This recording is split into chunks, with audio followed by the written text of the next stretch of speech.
Welcome and welcome back, Mythlanders. This is session 38 of Goblin Stone.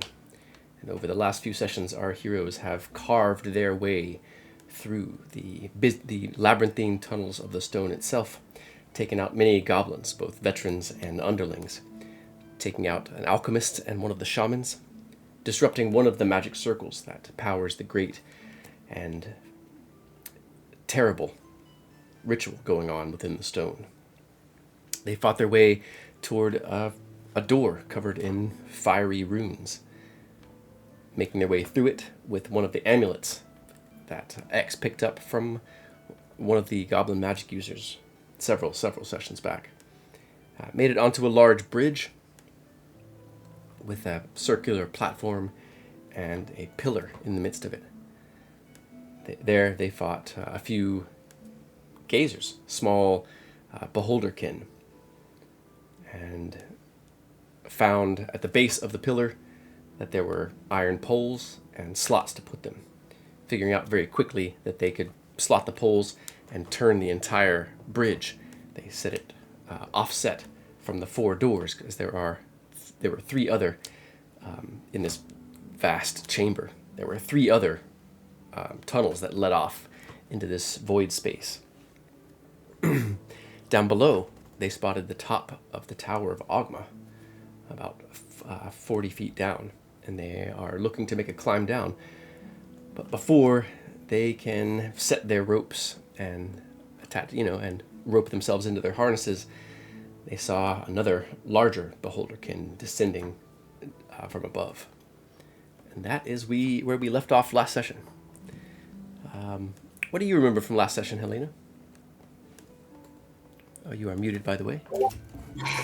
Yeah, there's a bit of lag when I come in to talk. What do I remember from last? Well, I remember being impulsive Helena being impulsive and quickly running across the bridge, I think relatively unscathed. It was freaky. The whole rotating platform as she assisted with that, I believe. Mm-hmm. And I remember lots of slaughtering. we took them out pretty efficiently, the gazers. So I'm excited to see where this bridge of sorts leads to. Yeah. Well, how about you, Locator? What do you recall from last session, or any questions for you? Yeah, it was. I think the session was pretty cool. The whole team really came together. Everybody was like playing a role. Locag was beating stuff up. I was getting figured out how to get the door down. We had eyes coming at us everywhere, and Cliff was in the fog, keeping the goblins from coming at us, and Helena was killing everything. So I mean, it felt really good. Like everybody had their role, and Millie was tanking everything. And I don't know, it felt like the team was really coming together, and the classes all worked really well together. So aside from the storyline, that's what I remember about the last session. Felt pretty good. Nice. Heck yeah. Big Bri, how about you? What do you mean one of the magic circles powering this ritual? Was pretty sure we just disrupted the whole thing, and now I feel like I don't want to leave this floor because there may be more circles here, but it's fine. It's whatever. It's fine. Nice. Clifford, how about you? Anything left out? Any questions? Quite the cliffhanger just last time, we're literally floating above our place we're trying to get to 100 feet down, right? The tower, and this beholder-esque creature is coming at us, and all the excitement of running from something into something worse. It was a lot of fun. It had us fighting on both sides, That was very challenging. Yeah. Yeah, so I'm excited to see what happens next. Does anyone have a Featherfall spell? That's a good question. 0 arcane. Yeah. Oh, wow. All right. Well, as we come back into it. Time resumes its normal speed. And above you is descending a larger one of these gazers. Let me go ahead and...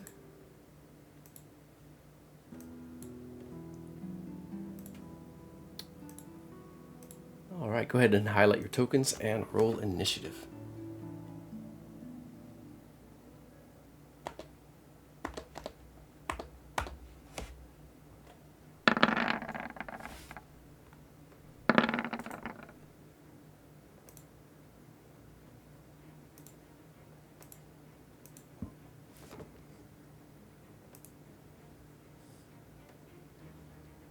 I'll go ahead and get Millie's.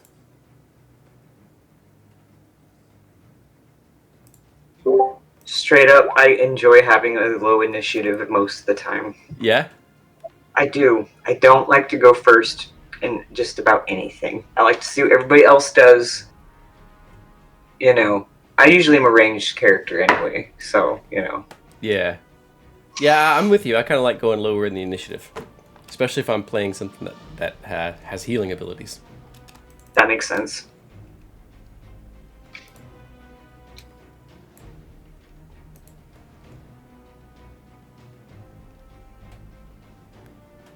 All right, give me just a moment.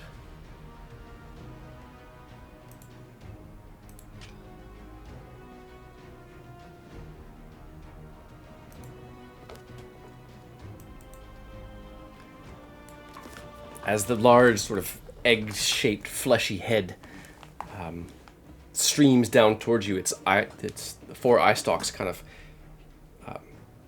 sort of streaming back behind it, but the ends of them are curved forward. Each of the eyes closed except the large central eye.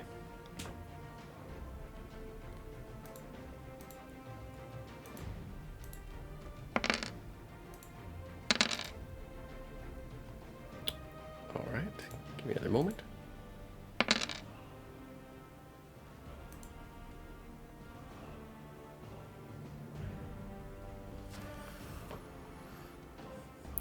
It closes the central eye as it streams towards you all. One of its eye stalks opens, and this red, sort of staticky like lightning bolt arcs toward and strikes X. X, you need to make a Constitution saving throw.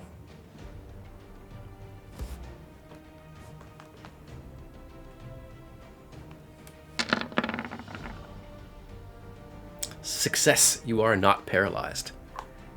It closes the eye on that eye stalk, and another one opens. And give me just a moment.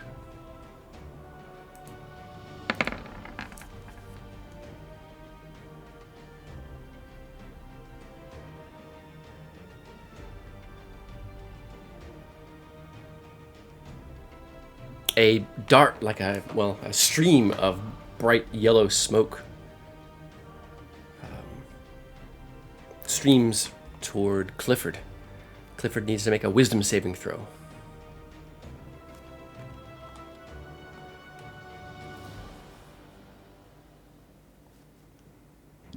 Bless is down by now, so I don't have bless anymore. All right, success. You feel a wave of fear, but it fades rather quickly as you sort of shrug it off.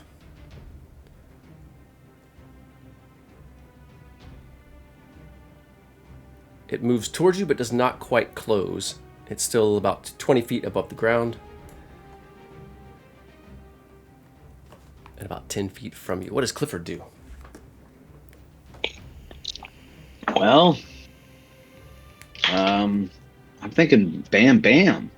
I'm thinking bang, bang. Are you? Yeah.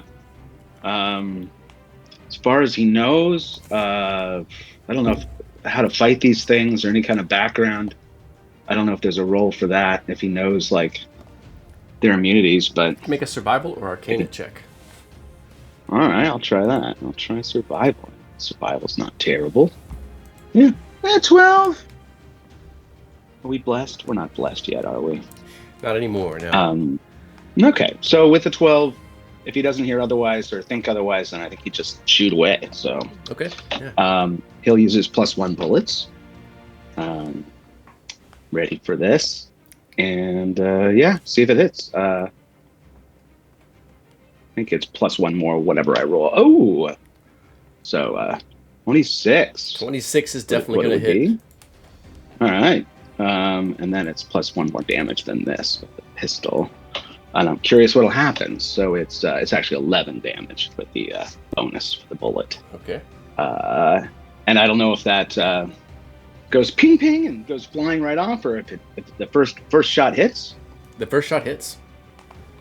All right, I'm gonna drop a little dreadful strike in there too, little bonus damage because I shot it right in the eye for another 11 damage with dreadful strike. All right. And why not I assume I use my bonus to kind of suss things out, so I'm not going to use that for anything. I'll just do my next attack. He'll do one more. He'll go, and then he gets the second attack. Oh, shit! That's crit, I think. Yeah? Let's see here. It's a nat 20. That is a crit. Yeah. So you can roll the weapon damage okay. twice. All right. Oh, I just did it once. Okay. So yeah, roll Did get the crit part. D10 again. Yeah. Okay, there you go. Ignore the +3 there, so it's 14, I think. All right. I think I can only dreadful strike once a round, right? It just says you can do it whenever you hit. Only once a turn. Yeah, once per Yeah. turn. Okay, that would be ridiculous. Okay, that's it. Bang bang. And do I want to pull back? I'm nervous. What's behind me? I mean, I really don't have much room behind me, do I? No, there's a stone wall behind you. Yeah. Okay. I'm just gonna pull. I'll stay behind Locag. All right. We got this, Locag. And that's it. Nice. Next in the order is X.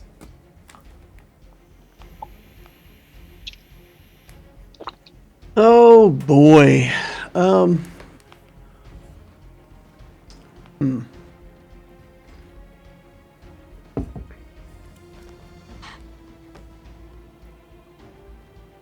I'm gonna just.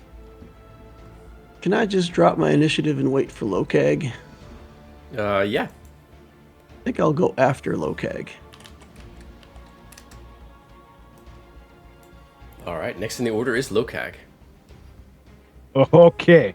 So this thing is floating 20 feet above the ground? Yeah. Okay. So I'm not going to be reaching it in melee right now. Let's see. 15 So, feet. Locag. That's what I said. Okay. All right. Might be able to jump and attack it. He's going to move up to the front. And he is going to... Is he going to rage? How many rages does he have left? We're going to take a rest soon. All of this is going through Locag's mind.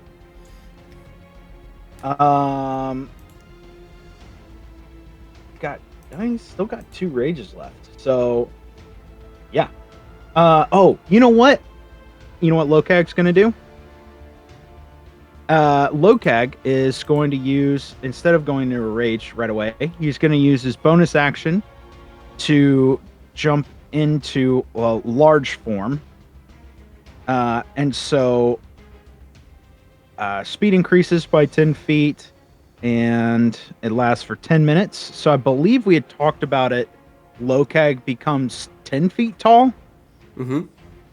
Okay, cool. Just wanted to confirm on that. So now it's only 5 feet above his head. Mm-hmm. For the duration, you had advantage on strength checks and your speed. Okay, so just strength checks, which I already have advantage on. Or I guess I'm not raging, so I don't. So he's going to take his. He's gonna look at the thing. He's gonna laugh, and he's gonna just kind of hulk out. And as you see, his muscles grow, and they pop out, and the veins his body becomes very vascular, and he just he just grows in size. His arms get longer, legs get longer, and he's now standing 10 feet tall. Someone get the rope hung down, he says in a bellowing voice, and he's going to attack twice with the glaive. I don't need to be raging to reckless attack. Nope. So I'm going to recklessly attack twice with the glamour.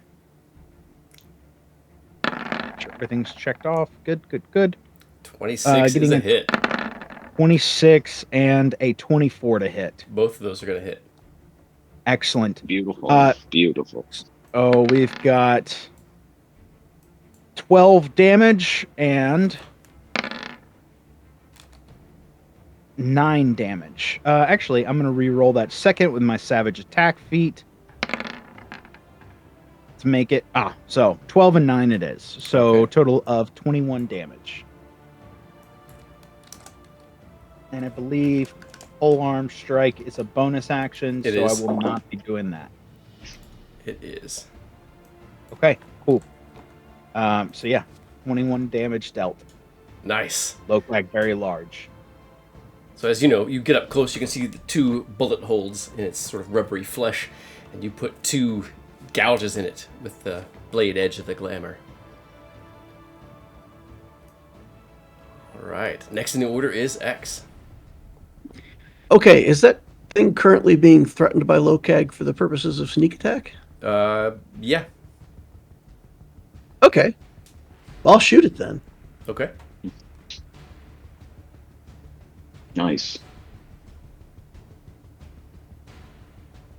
Let's see. Here we go. Does Fire the up blade that get bigger manticore too? Does the blade get bigger as well?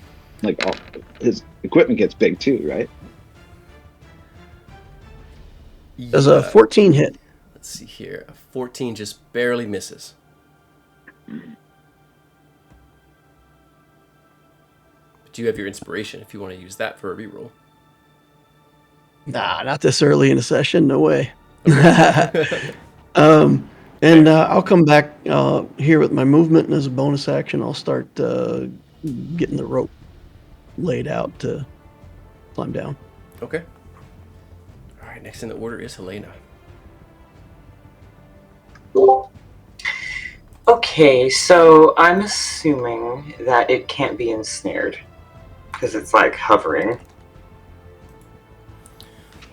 Let's see here. Well, I mean, that is a fair assumption. You could make a nature or survival check and see what you know about these creatures.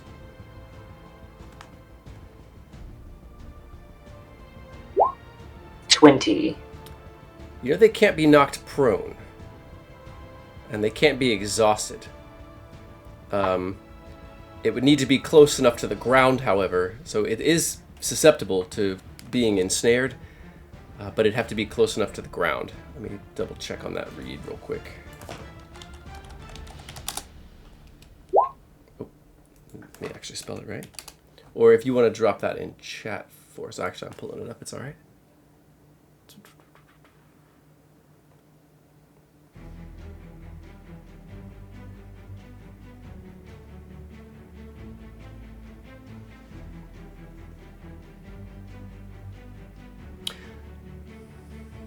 Let's see here. Or entangle, rather. You don't see any reason why it would not work. Okay. Well, that would be awesome, because that's what I'd like to do. I'd like to move first. So, I mean, provided this thing... Oh, entangle it may not- specifically? Yeah. Okay, so the ensnaring strike would, you don't see any reason why it wouldn't work, but entangle, it would have to be in contact with the ground, or close enough to the ground. Okay. I just wanted to restrain it one way or the other, so ensnaring strike would work then. Okay. Okay, cool. I want to move, though. But do I have to come up to it for that one? Since the strike, or... Let's see. I No, haven't you can used shoot it. I haven't used it. You can do it with the bow. I have the Mhm. same. Yeah. Sweet. Cliff has it too. Okay, Yeah. cool.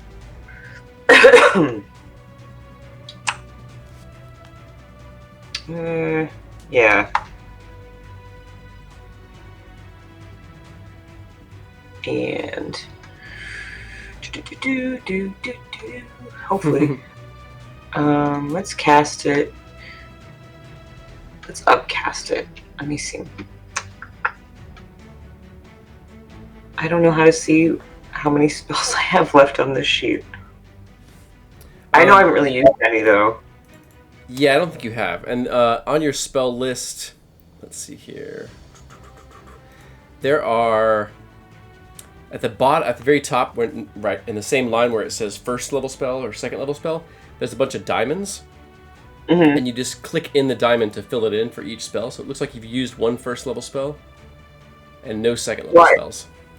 Okay. Oh, I see. Yeah. All right, sweet. We're gonna upcast it to 2 then.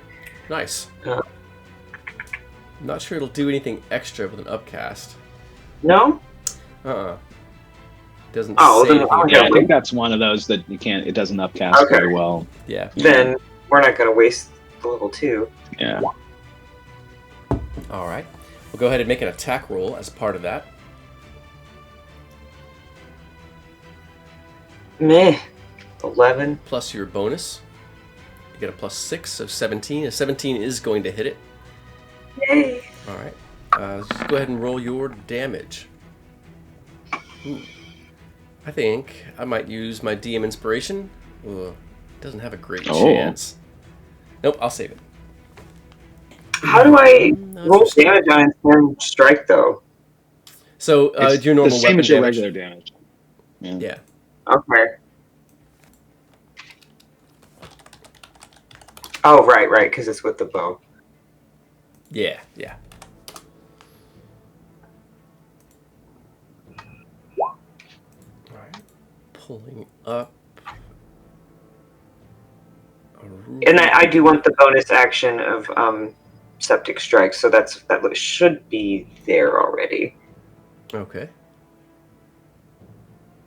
Yeah. All right, I'm checking something really quick.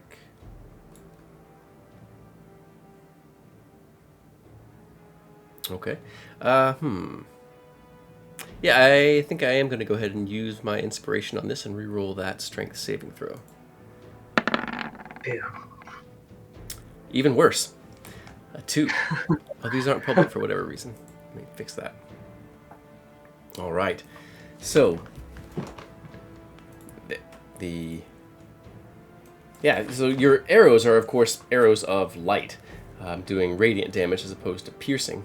So, given that, you can feel free to describe how the vines might burst out, how that might look, or you can pass and describe it.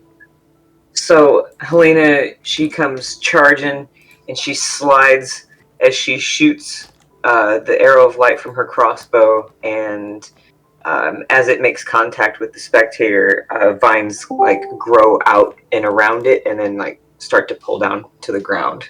Nice. Welcome, Joe. Hello. You are just in time, because it is your turn here in just a moment. And you got your damage too. Still, Elena's just nailed the. We're beating this thing up pretty good.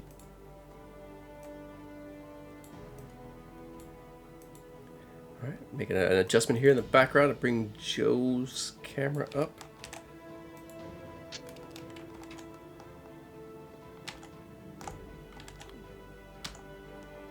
All right.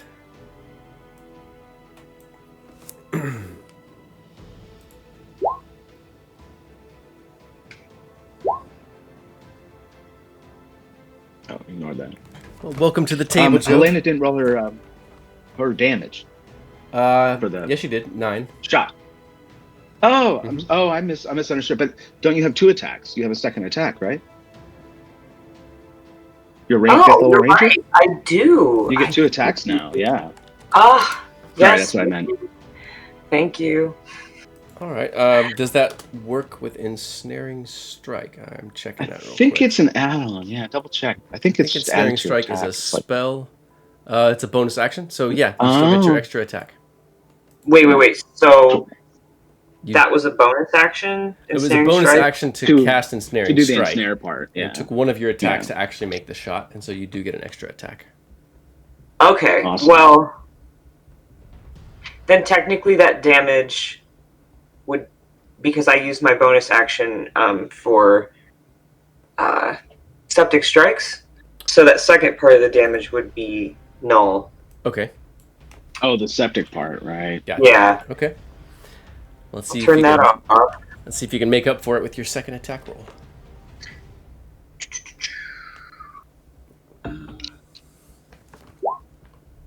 $24. Ooh. That's gonna hit. Mm, Yeah, mm. nice.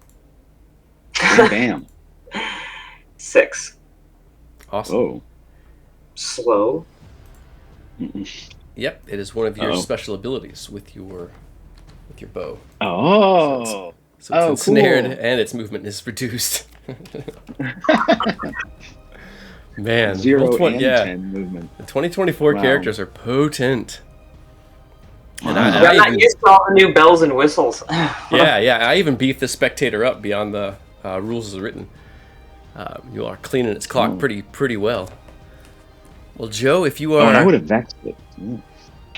okay, Go yeah, ahead. go ahead and drop that vex up. And Joe, whenever you are Okay. ready.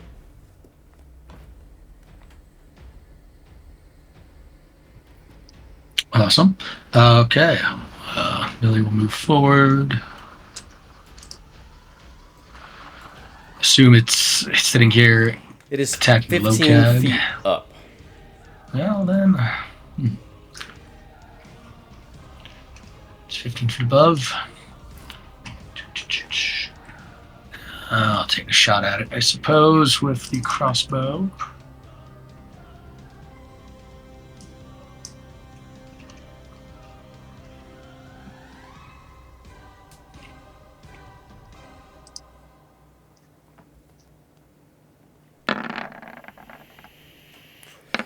$23 is a hit. Hitting it for 6 damage. 6.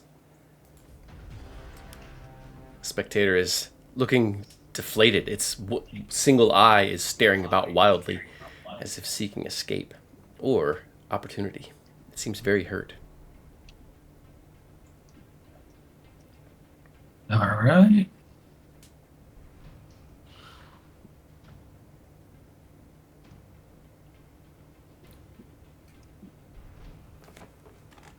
It's already slowed. Can't make it even more slowed. Oh, let's see here. Kind of funny. You could re-roll that light crossbow just because it might be a crit. This thing is restrained. Oh. All right, not a crit. Probably not. I do believe, so I do have an extra attack. Mm-hmm. Just can't remember. Yep. Another crossbow attack.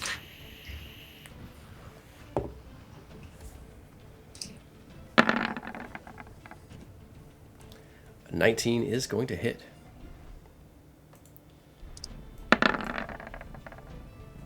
A nat 20 is going to crit. So you can roll that weapon dice again, another d8. Nice. And that is just enough for you to feel free to describe or pass as you take out the spectator. Just aiming for its giant eye. The bolt releases from the crossbow and just pierces it right through its eye. Nice. Damn. Well done, team. With your hearts pounding drum beats in your ears as it starts to kind of slow down, you take some breaths. You all can hear drums echoing from north, south, east, and west. And to the north and the west, you see a single goblin sort of come up to the fiery sort of runic walls that seal the portals. It seems that some sort of alarm is being rung, and word is somehow being passed of where you all are.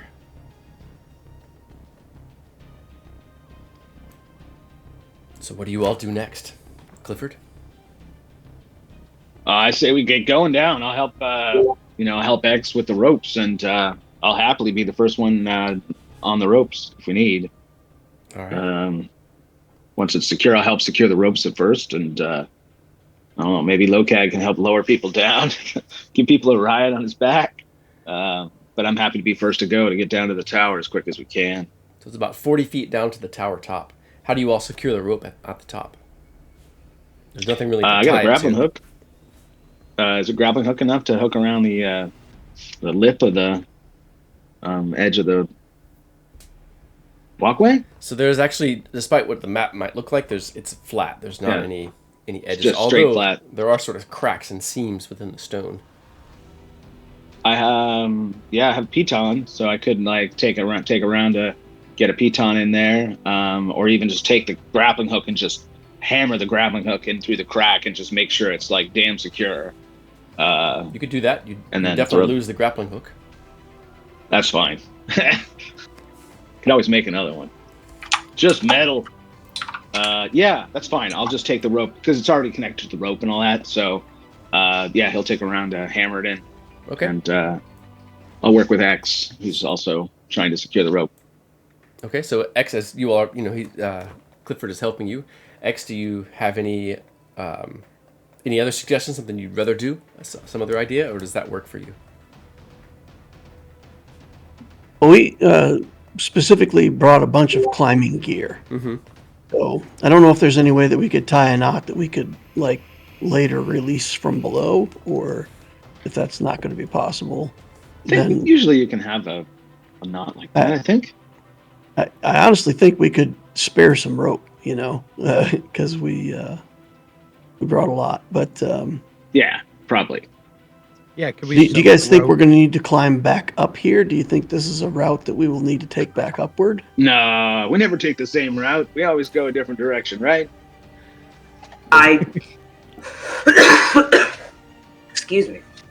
Jar Jar mentioned it might not be a bad idea to pin the bridge in place so it won't move on us, because we don't typically go back the same way we came, but what if we had to?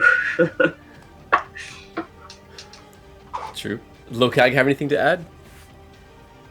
I think we soak the rope in some sort of flammable liquid, and so we can burn it after we get down. I love it. That's it. Millie, does Millie have any other thoughts? Nope, not in this situation. Okay. So, as a player, I disagree, but Helena's all about setting the rope on fire. The last person down just pours some combustible oil on as they're sliding down. They just light it up as they're sliding down. The last person, and then we just light it like a candle at the end. That'd be awesome. If we could have a bomb at the top of it. Leave the gunpowder there at the top. So no, that's too much. I'll save. I'll need that later.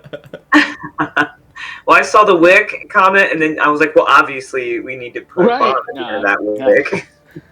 What we could do is just put a box there so it looks like it's going to blow up. So there were some big metal poles that we used to move the bridge. Mm-hmm. If we think we're coming back this way, we should, leave the bridge as mobile. If not, we should, toss those in the water or something. Or take Yeah, them I with like us. leaving it. Yeah, I like leaving it messed up like this. We're a cog in the gears. We've ruined their whole system. They can't get on the bridge. It's awesome. Oh, they're coming. There's no way out. What if there's no way out? They've got to have stairs.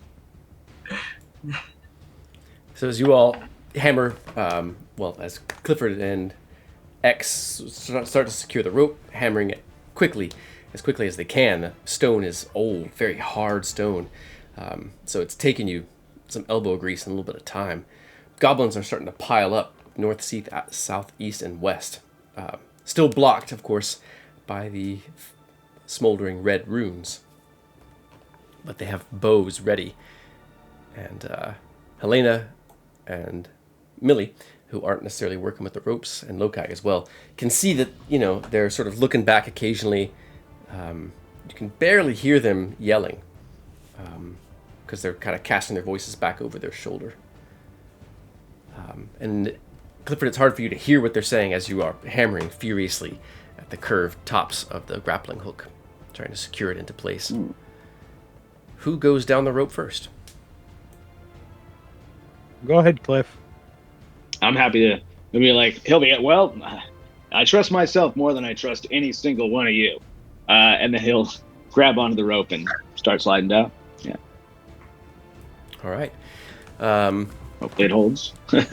Yeah, so you all have sort of climbing harnesses that you put over your armor before you came into the stone as part of your climbing gear. So go ahead and make your athletics check to descend downward. All right.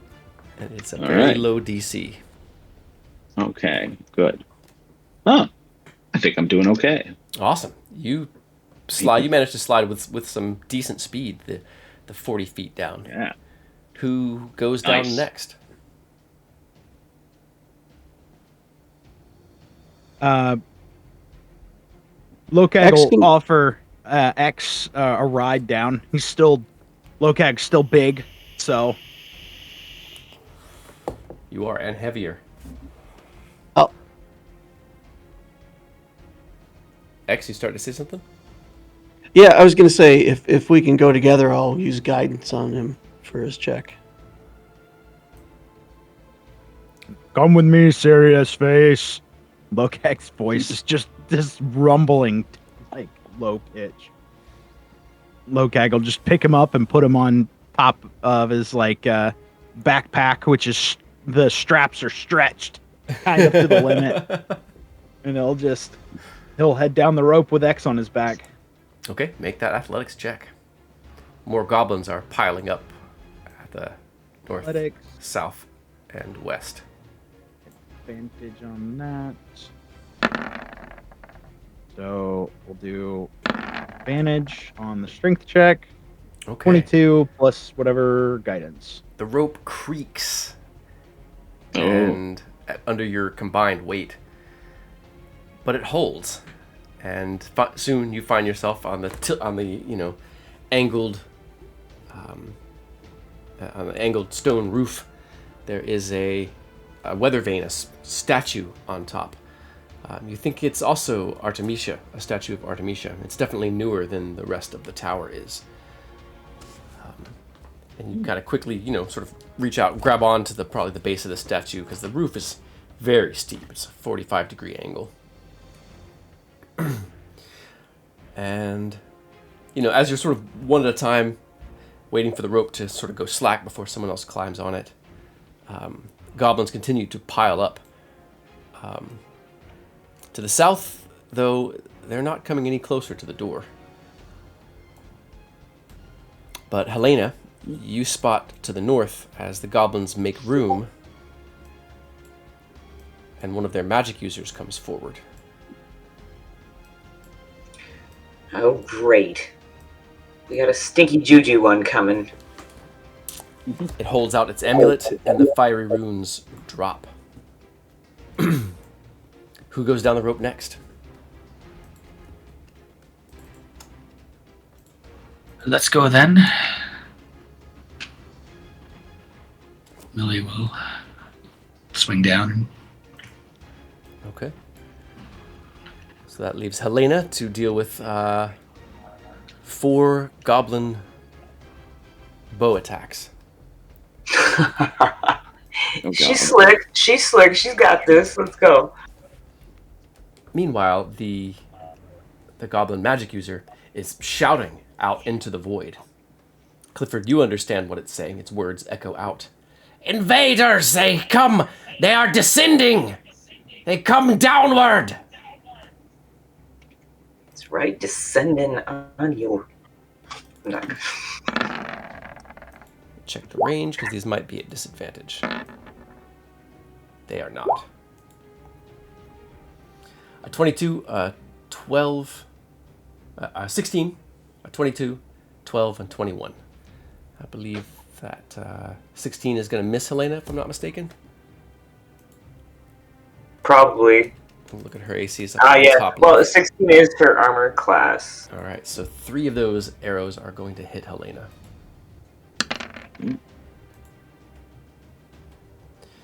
For a total of 21 damage. Yikes. I'm fine! Let's see here. Lord. Millie, you you you have to you have a hard time controlling your descent. You go a little bit more slowly than you want to, and your weight sort of switches back and forth. You almost topple end over end, but you make it to the bottom safely. And next in the order is Helena. As to the west, another goblin magic user makes its way forward and begins to dispel temporarily the fiery runes. Well, Helena is going to try to just avoid these guys. She's not going to take them all on herself. If she can get on the rope and start climbing down too, she'd like to do that. You definitely can. Go ahead and make your athletics check.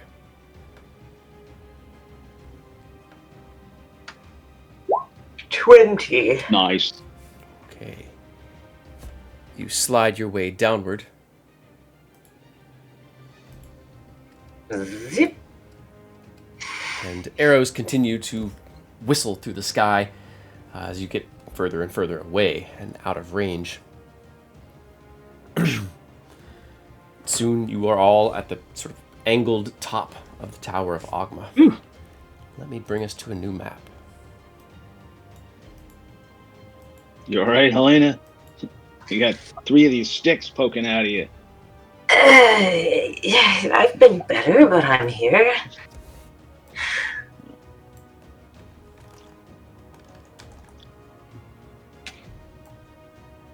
I should get these out. It's quite blurry. Oh, wait.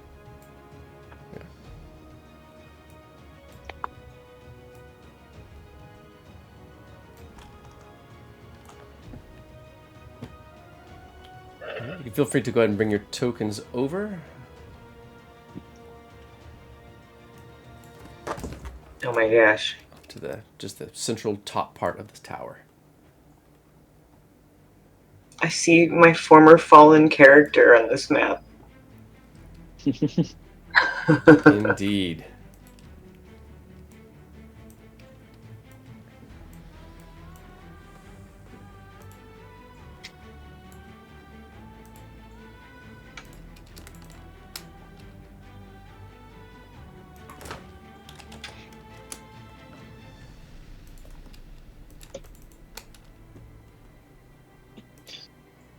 Exciting. We made it. All right, check something really quick. Okay.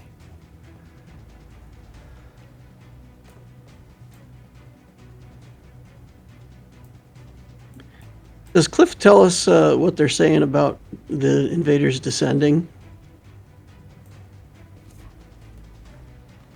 Good question. Yeah, he would tell you. He would probably just meant, yeah, they know where we're going. It's like they can all talk to each other in their heads, some hive mind, weird hive mind kind of stuff, like bees. One time there was a pack of wasps taking over some guy's barn, and they called me out to take care of it, and I almost got into the mix with it, but as soon as I opened that barn door, I knew it was a hive working. So I just blew the whole damn thing up. He didn't pay me, but I probably saved his life. And the whole goddamn town, but nobody appreciates me. X is going to try to make a sound like he fell. Maybe confuse the goblins. Okay. You all can hear hobgoblins and goblins shouting and trying to coordinate. Cliff, basically, they're calling out to each other to see who sees you all. And to the west, I could drop some fog if it would help. I could drop some fog, but I'm hoping we'll get enough distance we don't need it. All right. So bring back up our initiative tracker. Mm. At the top of the order is Clifford. You can hear almost Oh. almost directly east of you, to one hobgoblin shouting to some others, and Up it there sounds like on it the is hill. moving.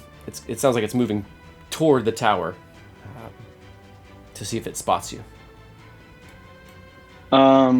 Now, would it make sense if we can get around to the other side? If me and Helena could get around to the other side of the tower, would we be behind it effectively, so they wouldn't be able to see me if I moved over here? You could get cover. Like I said, the roof is very steeply angled, so yeah. Yeah. Can I pull Helena with me if I'm moving half speed? Yeah. All right.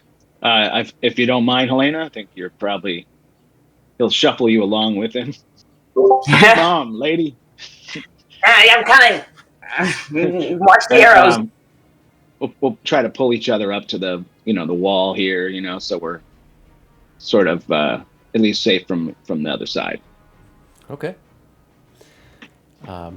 So Millie, who you're still looking around the large structure that the statue is on top of, and you can see dimly lit 2 hobgoblins sort of moving close to the edge, sort of crouching low and peering out toward the tower. Clifford, you hear one of them say, it seems like they spotted the rope dangling. Mm-hmm. What does Lokag? Does Lokag do anything? Or offer any suggestions? We should probably get in the tower, I'm thinking. Mm. All right. What about X? Does he offer any suggestions? Or make any moves? Burn the rope, like we said we were going to. Nice. Okay. So you pull out flint and tinder and light it. Do you use some magic to set it afire? Or what? Yeah, just light it on fire with a normal tinder. X doesn't have any fiery spells to cast. Okay. So X spends a moment lighting the rope on fire. What about Helena? What does she do or say?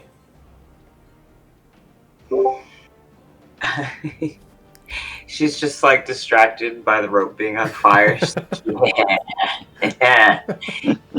She's lost a lot of blood. What about Millie?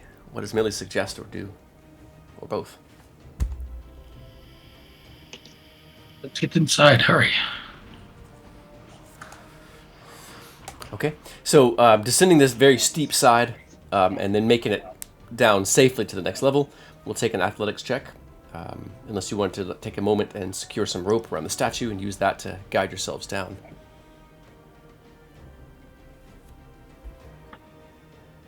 I'm all right with that. Give us a little advantage. I think it's probably worth it. Yeah.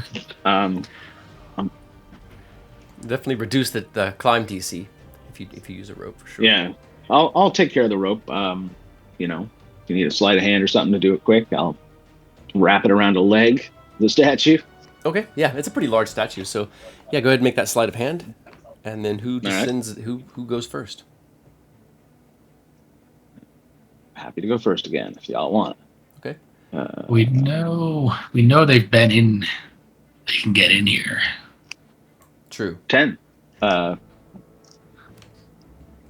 good enough, I hope. 10 is going to work. All right. Doesn't need to be a complicated knot. Yeah. And it's not going to fully bear everybody's weight, so that should be fine. As long as we don't topple the statue. Right. But yeah, Millie, you know they've been in before. They snuffed Bridget's flame somehow. And looted the place. All right, I'll do my athletics. An 8 on the athletics? That is not going to succeed, unfortunately. I think I'll use my roll then. Yeah, if you're just... okay. With the rope? With the rope, yeah, if you using your harness, that 8 would work. Okay. Yes. Yeah. Okay. So you kind of wobble. Partially rappel down the steep face of it. How far down are you trying to get to? There's only one balcony, and it's on the western side. So yeah, you're looking to go the 40 feet down the tower. So I think we go down the back I think I'd like to go, if we can, go down this side, like along the back. Okay. And then when we're ready, we'll work our way out over to the entrance. That way we have cover versus just sliding down right where it is. Unless I can slide down and get in there in one round. I don't know. Is it possible to rope down and go inside? Let's see here. If not, I'm fine with taking our time. I mean, they know a rope's there, but they don't know where we are yet. So Okay, so it might be easier for us to stage up to the north or something. You can only basically use your movement. It's 40 Yeah. feet down, so and you used your Okay. action already to secure the rope. Yeah. So you couldn't make it all the way I'd down. rather be down. Yeah. So I'd rather be just down behind here. Is that 40 feet down as well? No, that's 20 feet down. Okay, yeah. So I'm going to go back here down to 20 feet down, and I'll kind of lead the way for people to come and join me, and hopefully we can be a little clandestine about it. Okay. Who goes So down? I'll put a little rope here. Nice. Who goes down next? Helena just sort of is like, yeah, let's get out of here. All right, make that athletics check.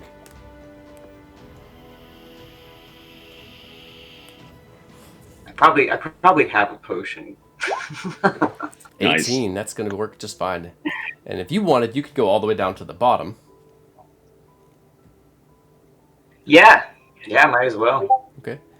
The way the rope is angled, you come down on like one of the buttresses of the tower, just above the swampy water.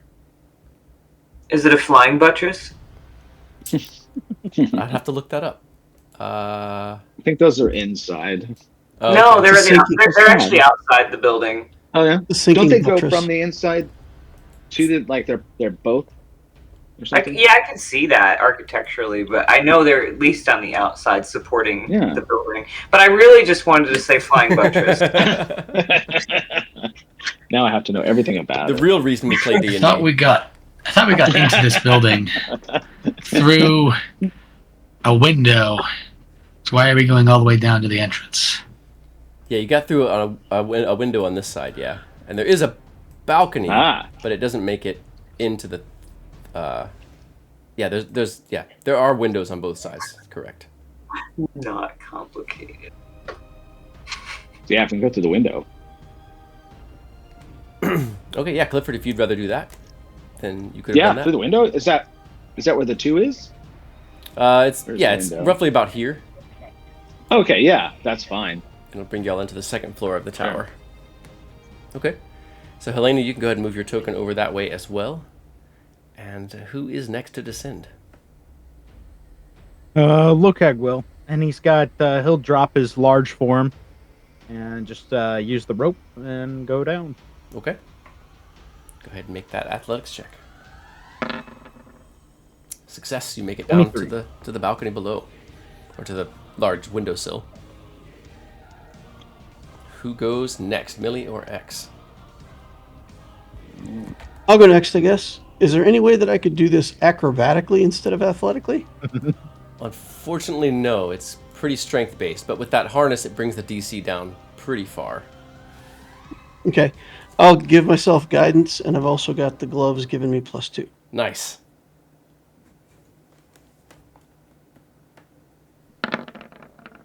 Success. You make it down safely to the balcony. Nice. First time for everything.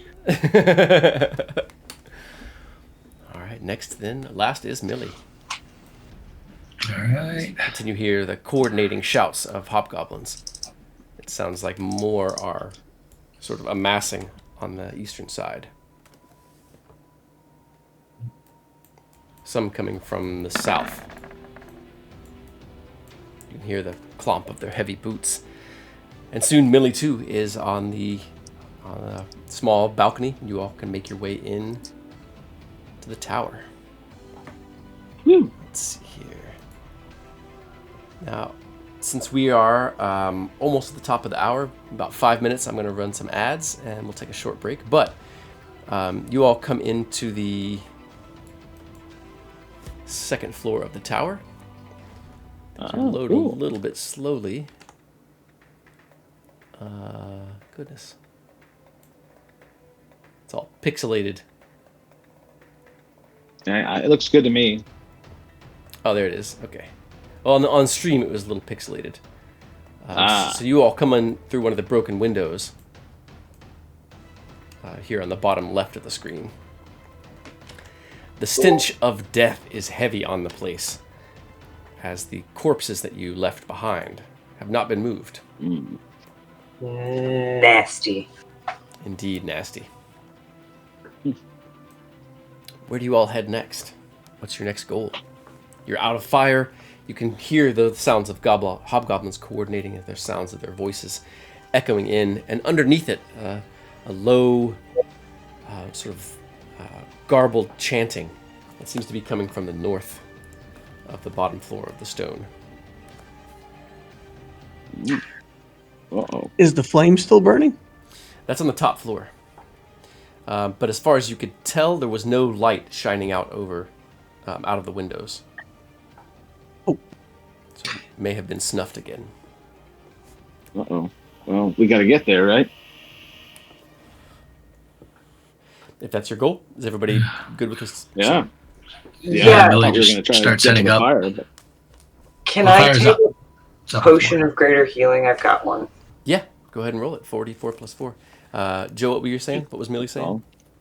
Millie heads up. Just begins from the stairs. Okay. All right, so provided you all follow suit. Yeah. I'm down. Lokak follows up.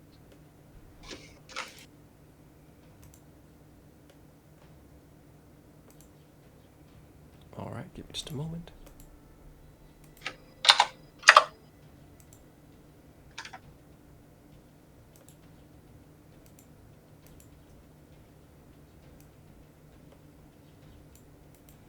I got a regular potion of healing I think I'm going to hit as well.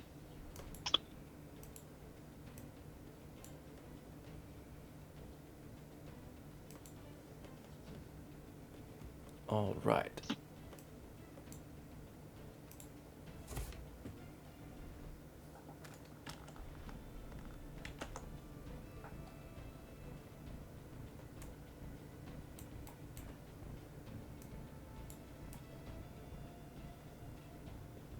You all make it safely to the top floor. The flame is darkened. There's several piles of greasy ash laid around about where it was. And some sort of thick slime coats the floor around the area. Uh-oh. But before we go any further, I think this is a good time for a short 5-minute break. That sound good to everybody? All right. Sounds good. Sounds good. All right. Awesome. I Thanks. will hang tight, and someone will come and relieve me. And for those out there, our viewers out there, Mythlanders, we're going to have a few ads coming up here in just a moment. All right, though, our heroes have made it back to the Tower of Ogma, where they hope to cleanse one of the relics that they have. And from there, if I recall correctly, the goal is for them to then move to the Goblin Shrine and try to stop the ritual that they're using to pollute the relics of the Tuatha De Danann. And if they're able to do so, any ones that are cursed, they'll likely try to bring them back to the tower. That will give them a lot more tools and firepower to eventually face the Masters of the Stone.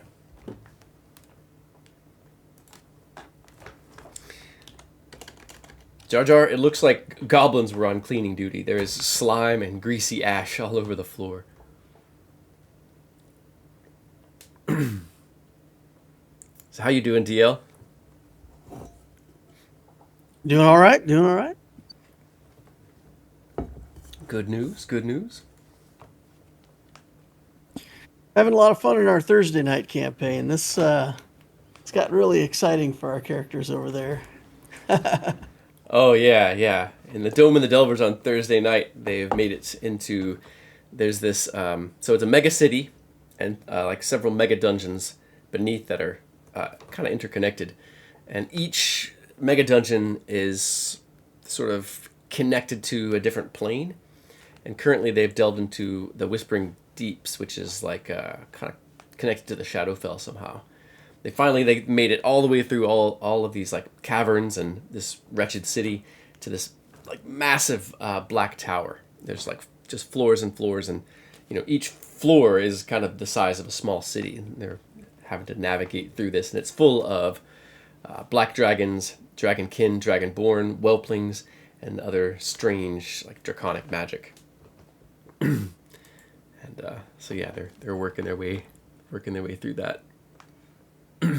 We've been on this one adventure for like almost 6 months now. Since we came in up top for this run down into the deeps.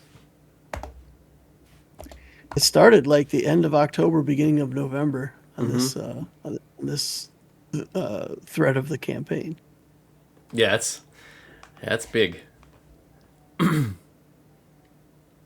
Yeah, there's all sorts of there's like these temples to a god named Hermod that are all connected, and they're like sort of teleportation circles, and they're all over the place. So they like delved down and found one of these, so they'll be able to sort of travel back in there. So it won't take them as long next time. But yeah, Valentine's playing in our Tuesday night campaign, which we're playing an old module. It's actually the first introduction of the Underdark and Drow and all sorts of stuff. The original like introduction to the Underdark in D&D, like the first module ever that had any of this stuff. And so it's a long excursion through the Underdark to find this temple that they're looking for. And there is a slaver's post that's run by bugbears, and they ran afoul of the bugbears and ended up sort of getting ambushed by dozens and dozens of bugbears.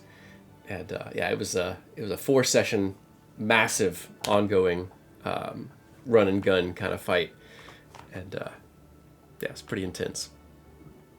How you doing today, Pompon? Any thoughts about the situation your character is in? Well, she's not as injured as she was before. She's I like see that. half now, half power.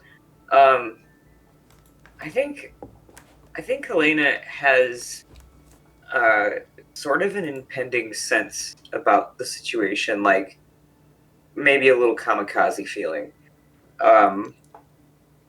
Like we're in this, we're not turning back. We're gonna keep going, and yeah. Perfect. Heck yeah. I don't have enough good cheeses to get her super hyped, but I got a few in my pocket still. Always. No need to have brought the swarm in yet, though. I mean, we've been clearing people out pretty quick. So. Yeah, they wouldn't have been too good on the rope, I don't think. No. But you could summon a whole new swarm of Goblin stone rats. Yeah, maybe they'll be a bit more, I don't know, formidable. Maybe or slimy. So. Maybe extra toxic. Be interesting to see. I saw that you should add 4 hit points because it was 4d4 plus 4 to that. So I thought I did. I just see the 4d4. Yeah, and I already added it to my... I did 17 altogether. Okay, cool. So you got it. Nice. I mean, I would happily take a few more HP, but I'm honest. I won't do that. Awesome. Well, that honestly makes the game more interesting. Yeah, it does. So...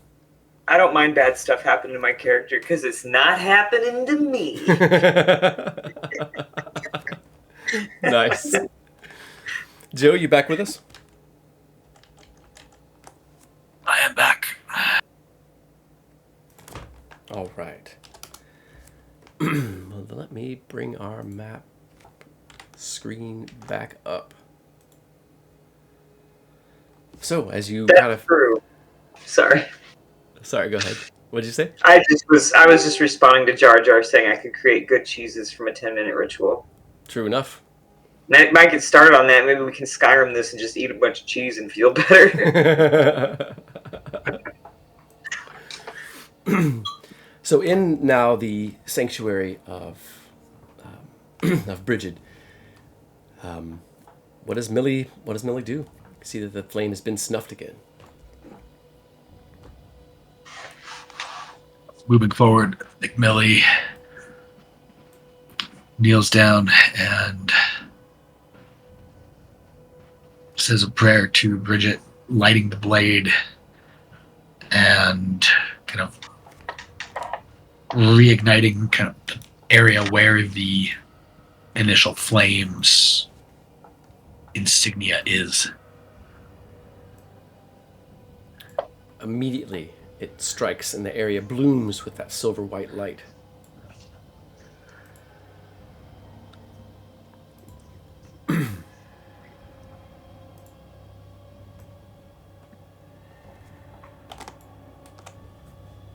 You all feel that sort of calming and heartening presence as that silvery light flickers along the walls. The pillars glow with a moon-like sort of light, and then the mosaics on the walls begin to shift and move as the seasons sort of chase themselves around the walls.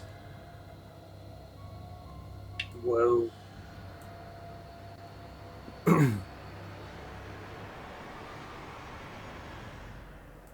All right. Do you all attempt to make any sort of rest here, or just do the work of purifying the staff and then move on?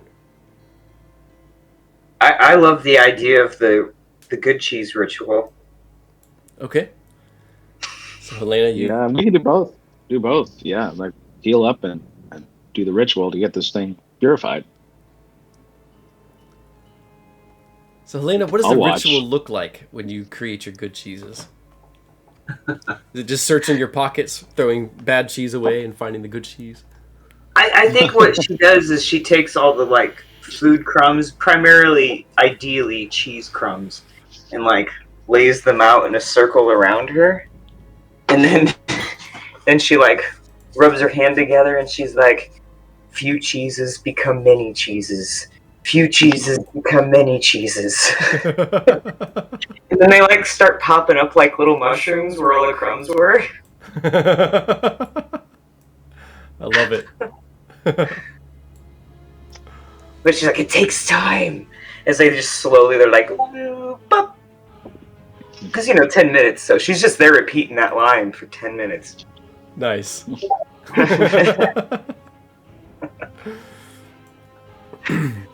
right, what does Lokag think? A short rest sound good to you, or you ready to just push through?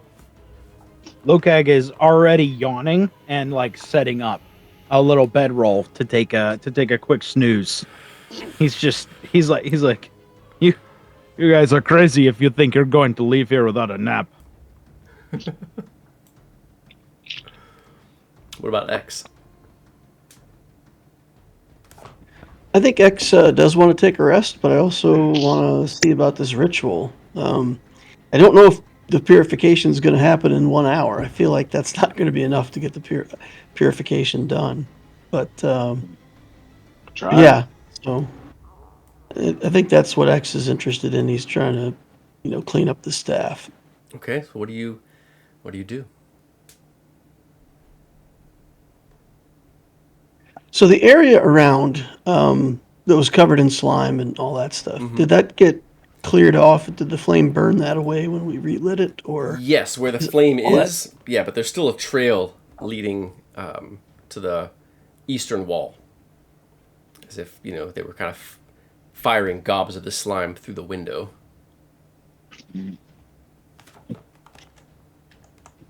Okay, I think the first thing X would want to do is get that all cleaned up. Like get the whole area clean, with the idea that we're not going to purify the staff if there's slimes and gunk everywhere. So I think look to some supplies from our packs and try to get this. Yeah, I won't say sterile, but at least cleaned up from the slime and junk. Okay, it's quite messy, and the greasy piles of ash as well. You don't really have a broom, mops, or anything like that. So I think the best you could do is, cloth perhaps from your bedroll, try to soak some of it up and sort of push it off to the sides or something like that. Does anybody have prestidigitation or anything like that? Cliff can help maybe. He can move earth. So to what extent is the dust considered earth, or the slime? How much earth is in it? Neither would be considered earth. Yeah. Yeah, Maybe the so, ash. The ash probably. Yeah. Okay. Yeah, the ash. He can move the ash around, so he could vacuum the ash. Outside of that, yeah, that's really what he's got. Unless there's some skill, I'm sure he's fairly decent at cleaning up a workshop. I mean, Cliff will offer his assistance in whatever way he can to help clean the place up, Okay. as directed. Anybody else have any thoughts of stuff they could use?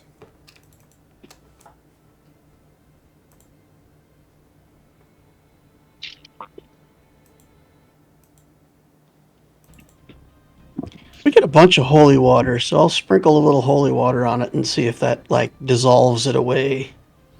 That's a good idea. It helps you clean, but it doesn't have any magical effect on the slime. Okay, I will. You mean on the staff? Are you trying to do it on the staff? Is that what you were saying? But no, I was trying to see like so if I pour holy water on the stuff that's the slime and stuff, and it does nothing, then it means that the slime itself is not like inherently bad. Right. There you go. So Yeah. It's not using corrupting. it kind of Nice. as a detector. Science. That's science right there. So I guess we'll try to use the holy water and the staff and the flame, and just I guess try first putting the staff into the flame and adding some holy water to clean it off and see if that does anything. It does. As you plunge the staff into the flame, you see what looks like greasy, dark green smoke seems to billow and burn away off the staff. And it regains its original luster, its mithril sheen. Ooh. You and Millie can both sense that the staff has been restored almost instantly. Nice.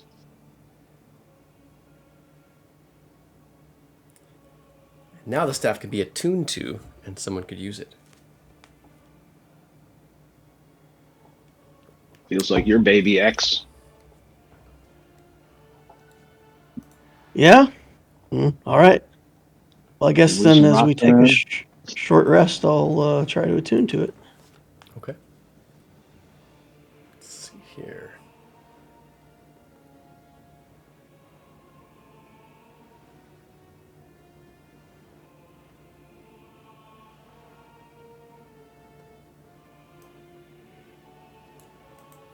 I will drop in chat what it does.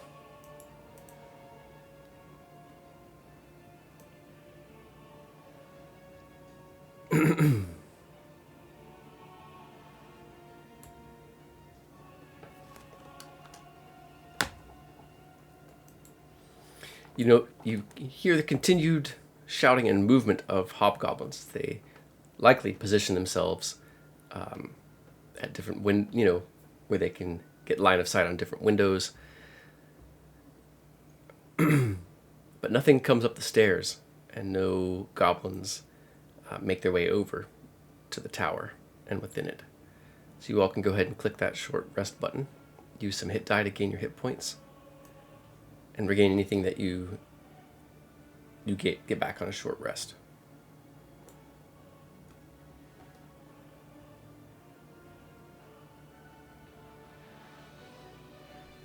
As the silver light of Bridget billows silently.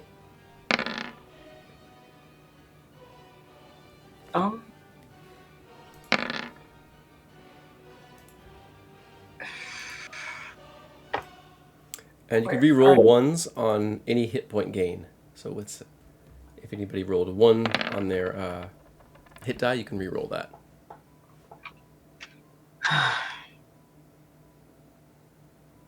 I struggle with these sheets so much. I don't know where the hit. Okay, so let's look together because I'm still getting familiar with it as well. If you click the short rest button under your HP, Mm-hmm. a box will pop up, and at the bottom, it actually has the hit dice that you have left, and you can roll those as your, and then take a short rest, and it'll auto calculate the healing into your HP. Okay. Cool. Thank you. Nice.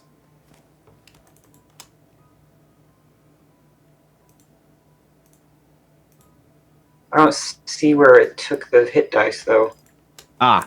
So you would need to click the hit dice one by one. Oh. You should be able to click the short rest button again. Okay. Cool. Yep. Thank you. Yeah.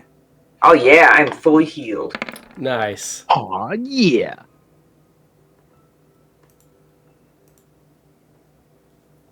And that long strider is still active, right? DL? Long Strider's 1 hour. Okay, so it's not active any longer. Oh. Thanks. It's all day in Baldur's Gate 3. Don't forget. Don't I know Long it? Strider. Yeah. I have Rituals, baby. a series of spells that I Yeah, that cast. you rack. Yeah, after every long rest. Yeah. I'm like, All mage potions and spells. Yeah. Good times. That's the serious. You do the honor where you don't use potions or scrolls ever. Oh man, serious. All right. Just go raw. Is there anything else you all wanted to do while you were here? Anything else you wanted to do with Bridget's Flame? I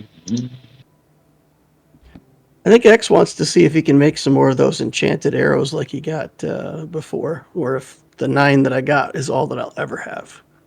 Well, you got those from the matcha. Oh, I have something when you're done. I have something I'd like to maybe do with the pistol. All right, so go ahead, X. What are you going to try to do? No, I think you answered the question. It's not like something that I can get more of, so that's fine. No, but you could maybe get something different from Bridget's Flame. Yeah, let Clifford do his thing. Okay. Clifford, go ahead. I think before you were saying that I might be able to permanently enchant the pistol using the bigger flames before I made these silencing bullets. But I wonder if I can make put the pistol in there and think of the creator, the gnome who died for this place, and honor them in the flames. Yeah. Honor Phidias and all the heroes that made all the ammunition that helped us destroy and survive so far. Just see what happens with the pistol, maybe. Okay. He's not religious, so he's just like, I don't know how this works. Okay, it's a real nice piece, and if you could just give me a little guidance, so these people all don't die, then I'll feel a lot less guilty.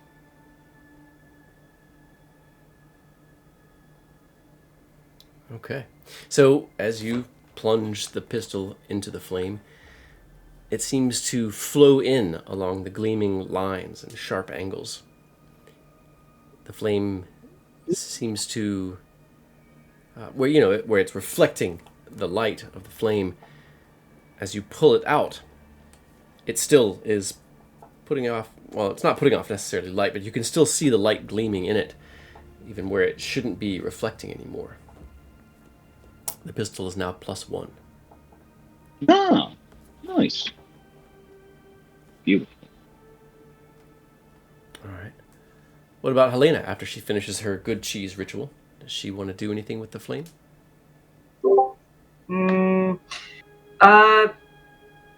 Would it hurt Bubby?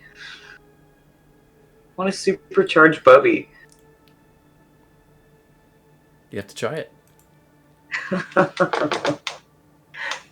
Okay, Bubby. I know it's scary, but you're gonna come out stronger than ever. You ready? I'll even hold my hand in with you. She thrusts Bubby into the fire. All right, give me just a moment.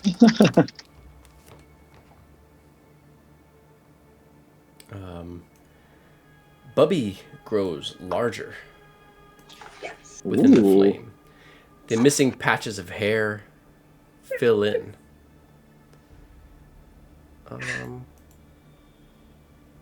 Something there is okay. Let's see here. He gains muscle.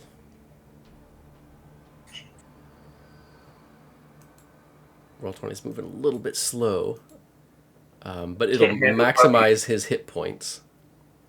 He'll make it now. He's now a giant rat, and his hit points are he has 12 hit points as opposed to 7 hit points. He's so cute. I'm so happy. And he doesn't seem afraid at all as you move him toward the flame. He just kind of looks at you, a look of trust in his beady little eyes. His teeth seem a little bit longer and sharper than they were before as well. You think he'll be able to do more damage. Yeah.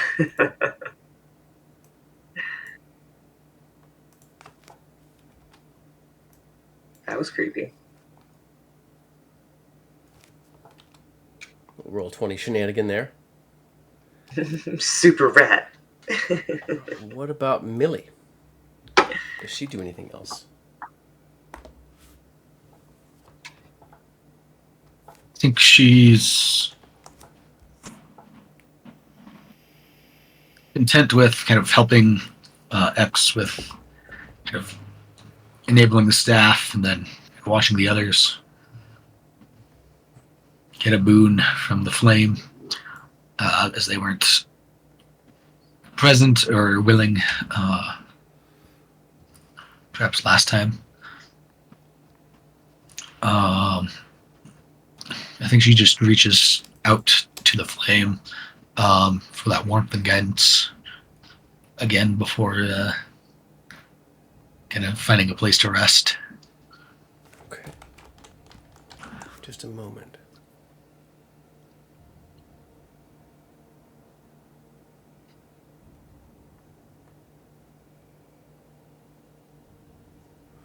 Is there a skill that you've been trying to build up that you don't have proficiency in, that you've wanted to have proficiency in?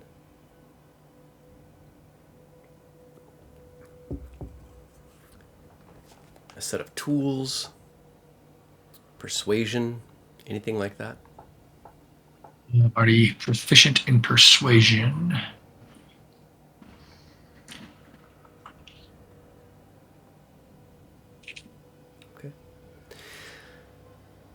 So as you kindled the flame again with the sword that you enchanted in the flame initially, you can choose to gain a new spell that's always prepared for you, or you can choose to add radiant damage to the blade. And this will be an additional spell on top of other ones that you have access to. Let's do a new spell. You can add protection from good and evil to your sheet on top of everything else that you have. All right. That one's not exceptionally good unless we can make it non-concentration. Yeah. Because Shield of Faith pretty much makes all other concentration spells not very useful. Right, yeah. I also already have that one. Protection from evil and good. Oh, okay. Let's see here. Well then, It does prevent you from being possessed. That is one of the benefits. It does. forget. but it is one you said that she has already. Okay. Yep.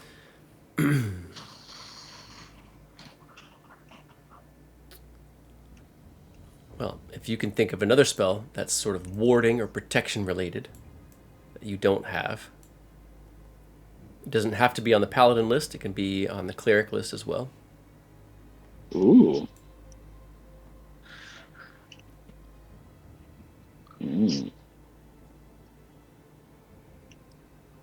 choice paralysis. There's so many possibilities. And if that doesn't interest you, then perhaps also Sacred Flame cantrip, even though you don't ordinarily have cantrips. That's another spell you can gain access to. Pretty cool. Kind of makes sense. This is a sacred flame and everything. So that or word of Radiance, which can do damage to multiple things if they're within 5 feet of you. Oh, Yeah, that's take cool. word. Sorry, word of radiance would be preferable. Okay. That's You great. now have it. What about Lokag after his nap? Does he want to do anything with the flame? Lokag wakes up and stretches big, kind of stretches out his muscles. And he sees, everyone else going through the flame and getting stuff. And Lokag will be like, I wonder. I am already pretty much perfect, but, I can give it a go. And he'll just kind of strut through the flame. And he'll just see what happens on the other side. He's not even going in with a goal. He's just going to strut through the flame. It's okay. Love it. It's okay. I'm wondering. He's curious. He's like I'm basically perfect. So I'm not expecting much here. All right. It's like you're going to the sauna. You're just going to the sauna, to like kind of take in a little of the heat.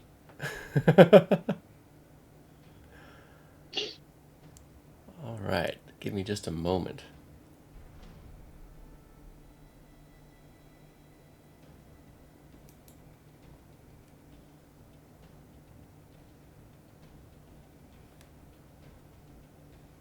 Okay. Any skills or proficiencies that you have wanted to have or have been sort of working on? Things that you've done, roles that you've made without having proficiency on them? Yeah. Lokag is curious. He already thinks he's the party arcanist, so proficiency in Arcana would be. He seems to roll well there. So. Okay. You now have proficiency in Arcana. And you gain an additional 10 hit points. Ooh. Now that's exciting. I love that. I love that you have Arcana. I think that's going to be amazing. I'm very excited about it. We just need a headband of intellect. And then...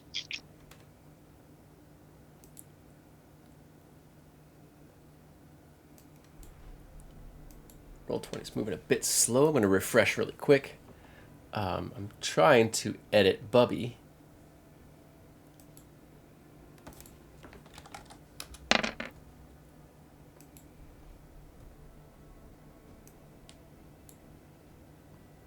All right, let's see if I can do this. All right, give me just a moment.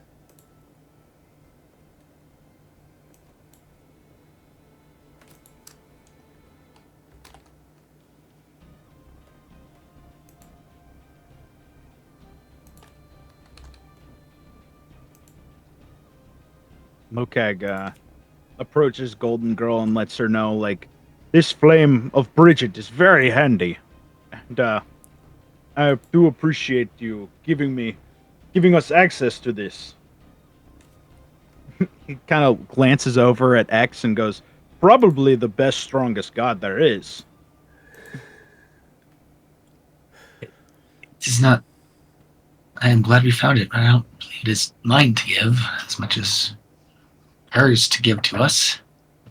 Nonsense, Golden Girl. This one's all you. Take the win. I'm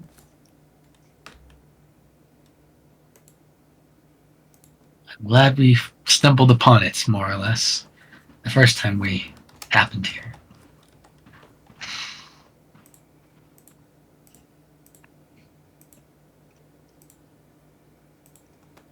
All right, Helena, you should now be able to open up Bubby, giant rat. Make sure this is.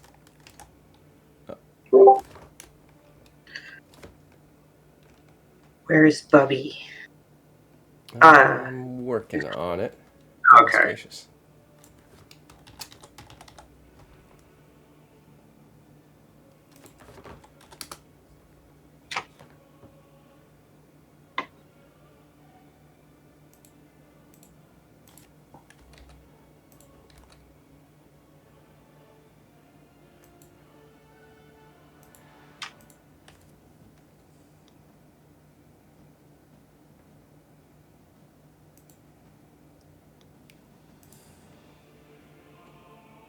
So, where to next?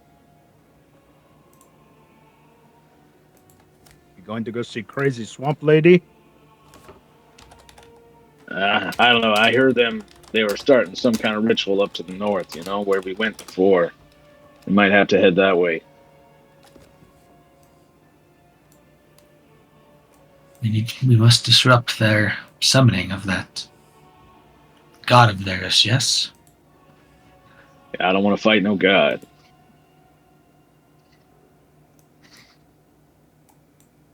Yeah, All right. well, I'm ready. Anyone else want to take care of anything else before you all headed back out to the undercroft of the stone? I think what X would like to do is try to uh, see if the flame will affect his tattoos in any way. If I can like make them stronger or better. Soak up some more magic or whatnot. Okay. Let's see, is X wearing armor currently? Yeah, breastplate. Okay.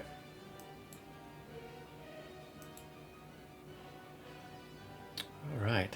So as you step into the flame, you can actually make a religion check that could alter the outcome.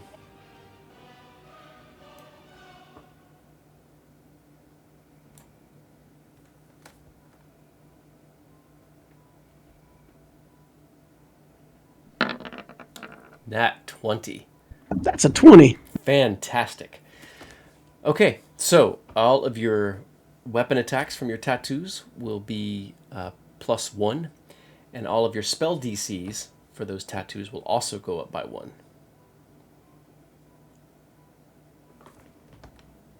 Yikes. Your crossbow now does an additional D4 radiant damage on top of the D10.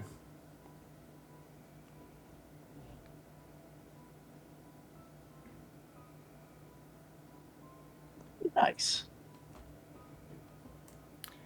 Bridget Mighty. takes care of her own.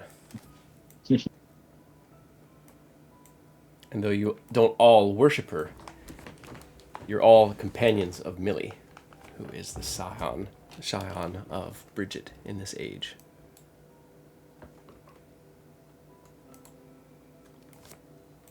So as you all discussion comes around to making it back out into the stone, going north to the shrine,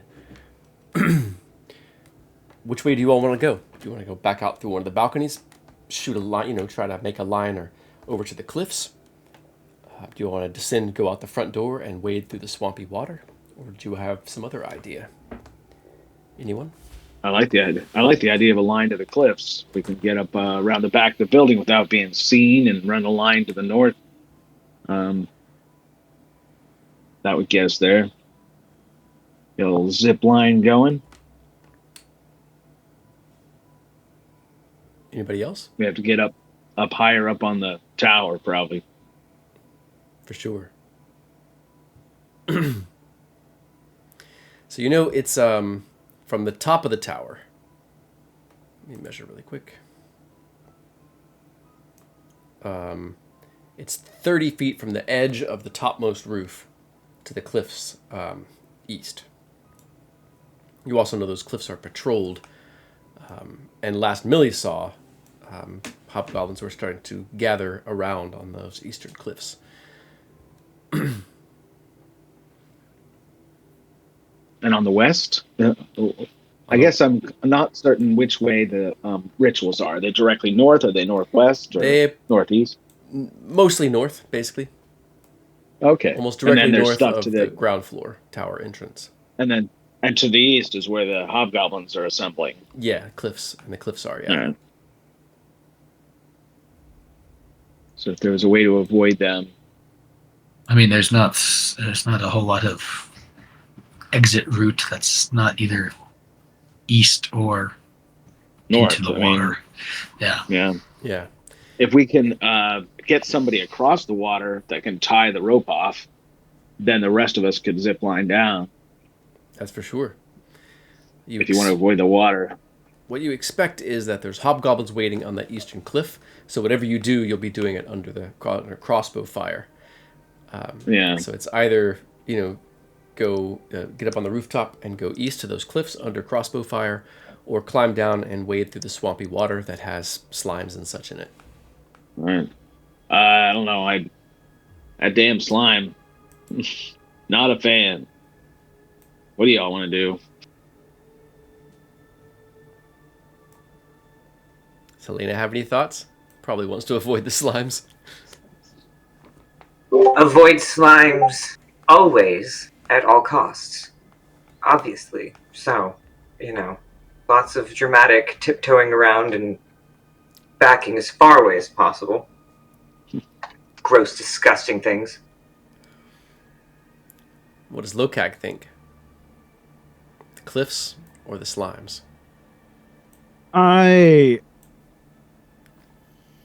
Well, I'm not a fan of slimes, and I am a fan of killing goblins, so I vote cliffs. All right.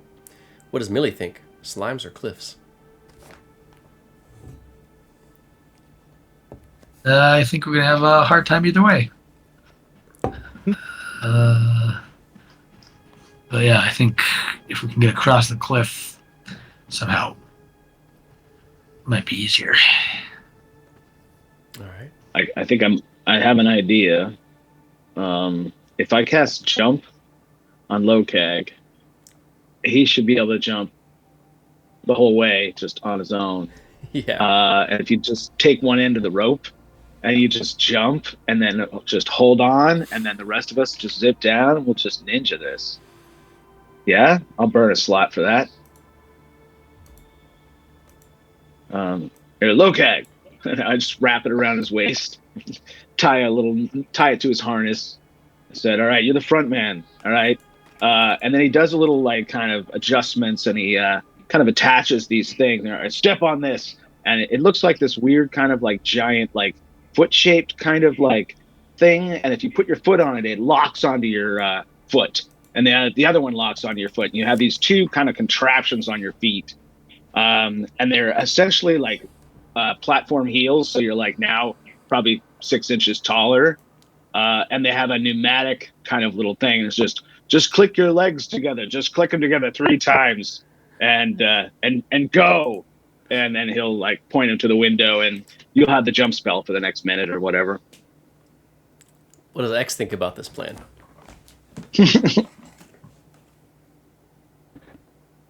Okay. Sure. And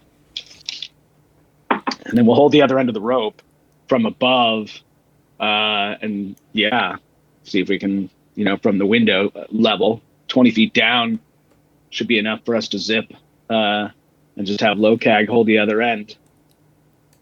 Okay. Lokag We is probably so have someone on the excited. shoulders too. He accidentally slips into a rage.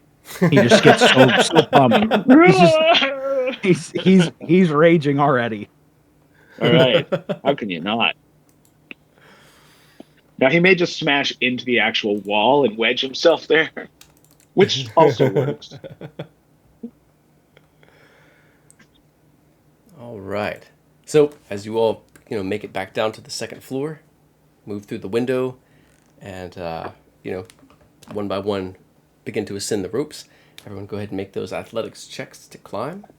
Right. As you all climb back up the rope that you did not burn. Are we trying to Right. be stealthy, or is it okay I think to make so. noise? I would Does- be stealthy. I'm going to be. Does Bubby have to make any rolls? Because I don't know if Bubby will fit in Helena's pockets anymore. He probably won't, and he's gonna have to make some sort of roll. He's gonna have about- advantage though, because he's got claws and 4 Got a legs. climb speed. Oh yeah. Oh, he Rats have a does? climb speed. Oh, Yeah. Nice. So he's good. So I don't have to roll. Not for Bubby, no. Aw.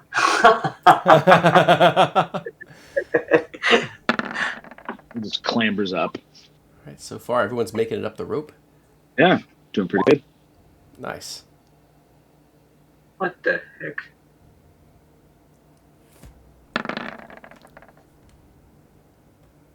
All right. Nice. You all make it up onto the roof. Let me bring us out onto the map. Everyone go ahead and make their stealth checks. And you all can hear hobgoblins in pretty close communication with each other. Let me readjust the map here for the stream viewers. Crit stealth. You don't see Cliff anymore. He's gone. He's disappeared. I'll use my inspiration for that one. If we're gonna travel like this, I have Pass Without a Trace that I could cast as well. Oh, that would be pretty sweet. We should rock that if you can. That would be pretty glorious. All right, I'll use Pass Without a Trace on the then. Then I would have a 36 stealth check. Sick. Well, that disappears from the campaign. I'm in the Shadowfell right now, just momentarily, and everything's weird. Like when remember when Frodo puts the ring on for a second, and they're like, oh, and then suddenly like the Nazgul are all on him, and it's all black and white. Yeah, Nice. it's Gloomstalker. So it's some Gloomstalker shit. You wouldn't understand. Indeed.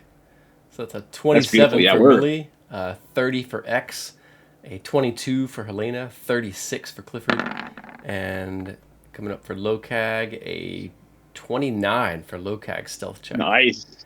You all Wow. are ghosts. I'm going to have to figure this out, but when I click the rage effect on my character sheet, my stealth bonus goes up by 2.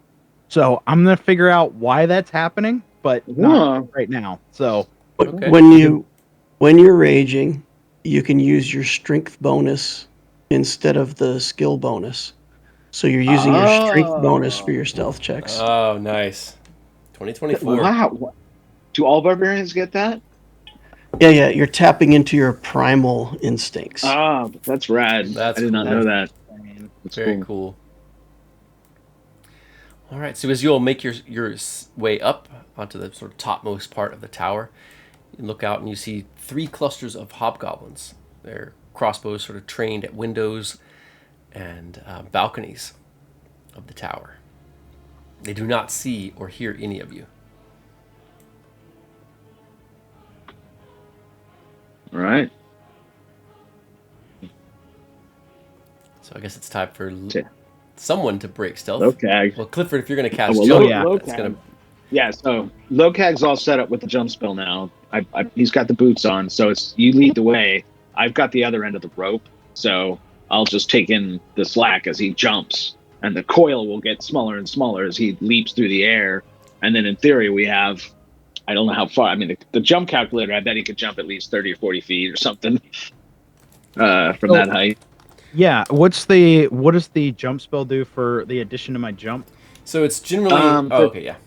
Go ahead. Yeah, you go ahead. You know, there's a calculator online. It's like the super nerdy calculator you can go to.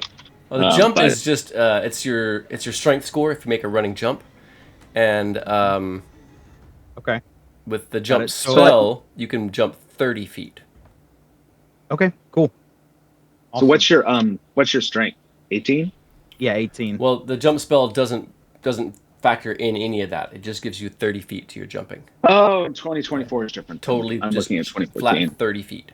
Yeah, And Got that it. is enough for you to jump from the lip of the roof beautiful. to the cliff. Okay, cool.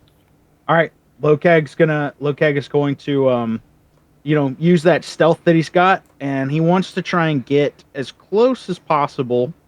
Probably just to right here, right where he's on the other side, and then he's just going to set off into a dead sprint, kind of moving up quickly. So once you're here, All right, here. roll initiative. Because that's where you're in line of sight, and the hobgoblins can see you. Where was the 30 feet jump that we were? I thought it was to the north. What? Just so we're on the same page. No, he's Where's jumping the straight jump across to the east. You can't. There's nothing to the north of us that you can get to from this tower. Yeah. I was thinking more like landing up there, but that doesn't matter. That's great. Well, that's possible too. It's totally up to Lokag where he wants to make that jump, or it's up to you guys. I guess before he would start that dash, he'd probably be like, "Okay, so we're jumping to the closest cliff. Is that the plan?" I think so. Yeah. Okay. Yeah, we got to get north. So I don't think we'll fall even right with that, I behind don't you. think I can make that spell. All right, I'm in initiative. I'm at an 8. All right, everyone can go ahead and roll their initiative. All right.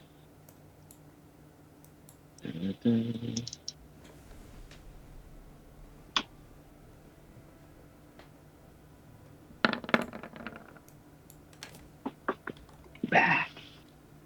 Bah.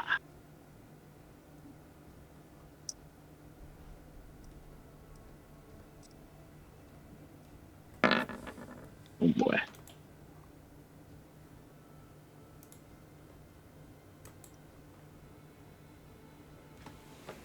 All right.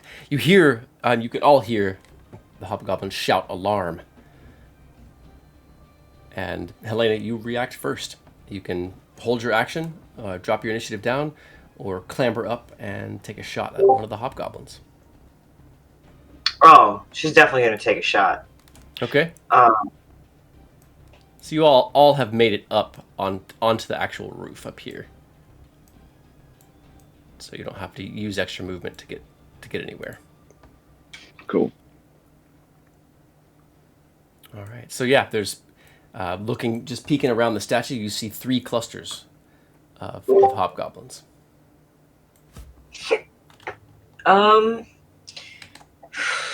So I got my regular movement. Mm-hmm. Okay.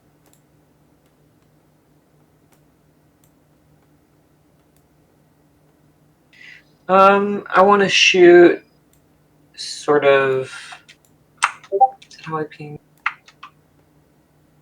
I don't know. I do it right. There we go. That guy. I did not see it. Could you ping one more time for me? Sorry about that. Is that control? Okay, yeah. I That's see it. it. I Yeah. see it, yeah. All right. Make your attack roll.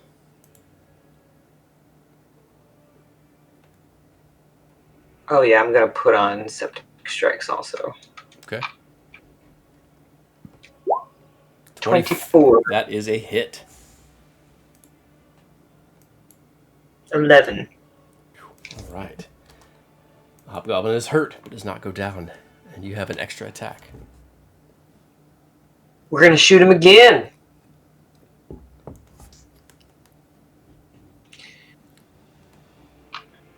All right. A 14 unfortunately is going to miss. It snarls in the figure's chainmail, earning a Boo. grunt of pain, but does not penetrate. Oh wait, let's see here. For that first one, though, you can roll again just in case it might be a crit, because you were coming out of stealth. Roll again? Like, should I hit the weapon? The weapon again? Yeah. Just fishing for a crit. Okay. All right, not a crit. but a hit. Let's see. That is with the bonus damage. Okay. All right. Next, one of the hobgoblins reacts. It noticed Lokag first, so it fires first at Lokag. It is within range. Let's see here.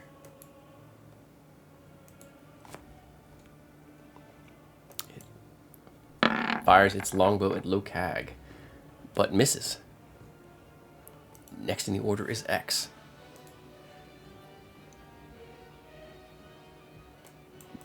All right, I am going to toll the dead on these 2 guys right here. Okay. They're within 5 feet of each other, so that's what we're going to do. You're gonna reap them? Are you gonna fear the reaper? Ping them again for me, please. These 2 guys. It's a 17 wisdom. All right. Let's see here. Not their best save. Oh. Both are going to fail.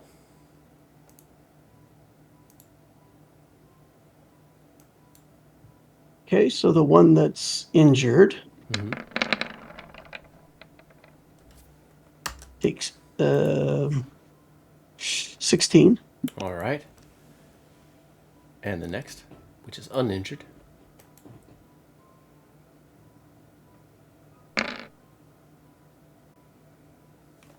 5. All right. You can feel free to describe or pass as you dispatch one of the hobgoblins. I'll summon up the silvery hands, and they start coming up out of the ground. And the guy who's already injured, he knows his time is up. The other one manages to kind of wade away as the other one gets pulled down onto the ground. Nice. Any bonus action for X? I've still got some movement. I don't know. Can I hide back here behind the spire? Yes. Is there stuff here to hide? Mm-hmm. Then X will hide. At least from the ones on the eastern side of you.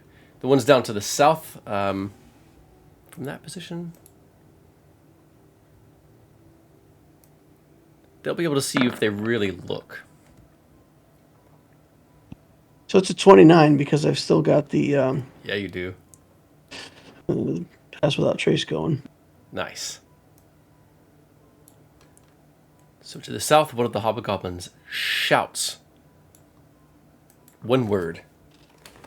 Cliff can hear it's summoning one of the captains. It shouts to the south, off into the shadows. It fires also at Lokag. Whew, lucky rolls. For you guys, anyway. It's another miss. And next in the order is Clifford. All right, I'll try to give cover to Lokag to the north. So I believe I can get here. Something like that. Take some shots at these fellas here. So I will. I don't know if silence is going to matter much at this point. But yeah, I'll use a silence bullet just because that makes sense. Since we're coming out of stealth and all that. Yeah, so sorry, I'm gonna roll my pistol. 13? 13 is not going to hit. All right, I'll use my second shot. Pew pew. See if the second shot does any better. 17. No? 17 is going to hit.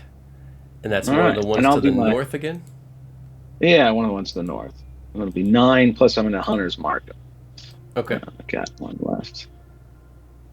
For another 3. There's my mark, and I'm gonna go prone there up on the thing because I don't expect anyone's gonna go into melee with me anytime soon. That's fair enough. So he's in shooter position. He's bell tower moment. Yeah, that's it. That's what he's got. Bonus action. He's just kind of handling, the rope, making sure it's ready for us to, I don't know if we tied it off earlier, but if not, he'll kind of tie it off, so we'll be able to use it. Okay. So you have to move back over to this position near that top structure to tie it back off to. Yeah, so I'll try to be there. Maybe next round I'll do the tie. Okay. When after Lokag gets down there. All right. Another shot from a longbow. Also at Lokag. A 21 That to one hit hits. Lokag. Oh. For 5 damage and make a con save versus poison. They got poison arrows. They do. Boy. 12 on the con save, unfortunately. Okay. You are not poisoned and only take a single point of damage.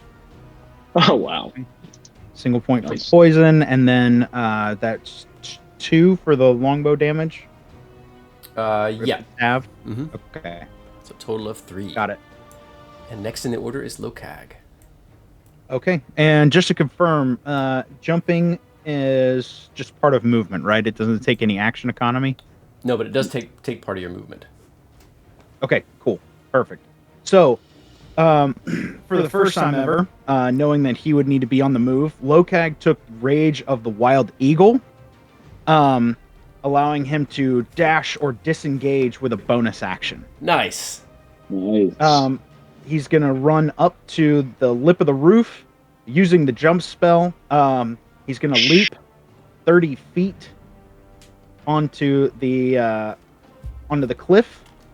So all of Beautiful. that being about 50 feet of movement. He has a movement speed of 45. And so raging, so he's got 40 feet left. Lokag is going to go ahead and start heading. Whoop. Freezing up on me. All right. Oh, no. I'm sorry. I'm having a tough time moving this token around. Going. Good Lord. Arrow keys work too. If you use arrow keys, you know, if you can Okay. select, then it'll move around. Sometimes that's easier. Yeah. For some reason, I am locked and unable to move my token past this wall. Weird. Okay. GM Interesting. has Yeah, the I'll power. fix it for you.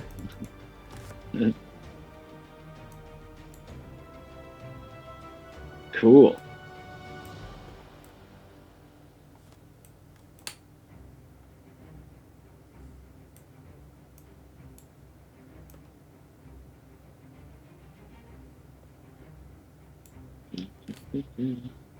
All right, you still have your action. Awesome. So, all right, Lokag will be up here at the north, right in front of these hobgoblins here. So that'll be a total of 70 feet of movement. Okay. He's going to recklessly attack like a madman with his glaive, attacking once and twice at that poor hobgoblin, getting a 20 and an 11. The 20's going to hit. The 11 will miss. All right. So, And I hit that one before as well. That one's the one I shot. I'm not sure if you got that. Yeah, it just didn't show up. Didn't change the color, but that is enough for Lokag to feel free to describe or pass. Lokag will, as he just quickly leaps and runs, he's going to do a quick slash up through this hobgoblin and just, not realizing that he's dead, he's going to swing again where he should have been and misses. And he's just going to be looking very triumphant, and he's like, I flew! Nice. Next in the order, charging up into view, is a much more heavily armored hobgoblin, wearing, let's see here, wearing half plate, and has a large crest of some sort of thick braided hair standing off the top of its helm. He moves up and shouts in, of course, Clifford's the only one that can understand. Kill them now!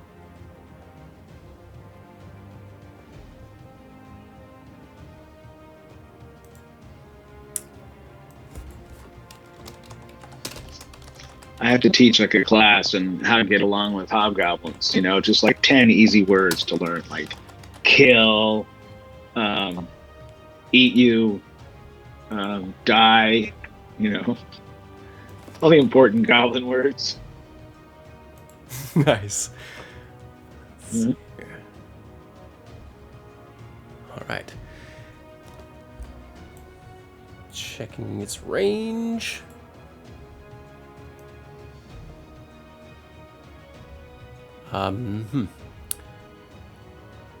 It fires at Lokag as well. For some reason, that is not showing up right. All right, bear with me just another moment.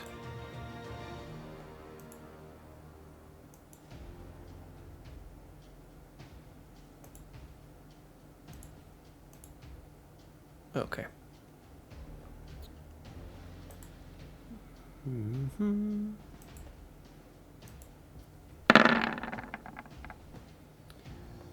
Fires its crossbow bolt at Lokag for a 22 to hit. Definitely hits. That is another con save versus rolled some extra.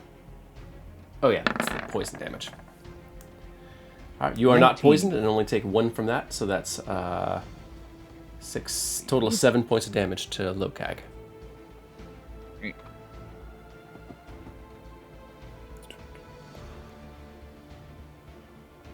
let's see here. Oh. It would have moved on into view this way, not straight towards you. Next in the order is Millie.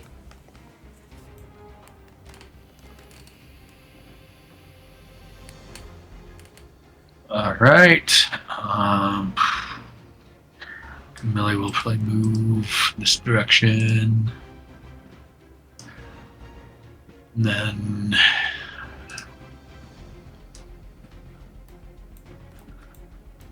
take a shot at the hobgoblin to the north with the crossbow.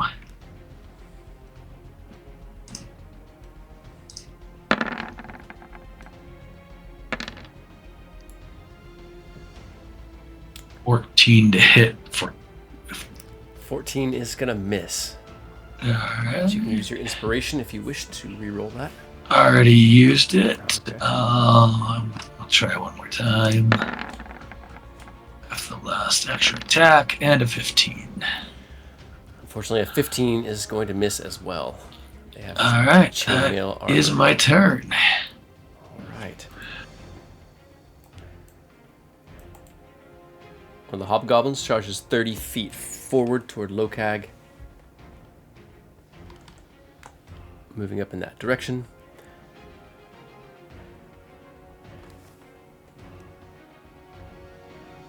It will also roll with advantage as it fires at Lokag. They are trying to focus their fire on him, but a 14 is going to miss. Yes, indeed. Let's see here, double checking something. Oh, the captain has extra attack, so I'm going to go ahead and make that attack from its. Another Definitely 23 at Lokag, another con save versus poison. A Nice. 25 con Alright, save. so let's see here. 6. Total of 9 points of damage after all your resistances, and you are not poisoned. Got it. Hobgoblin nearest you.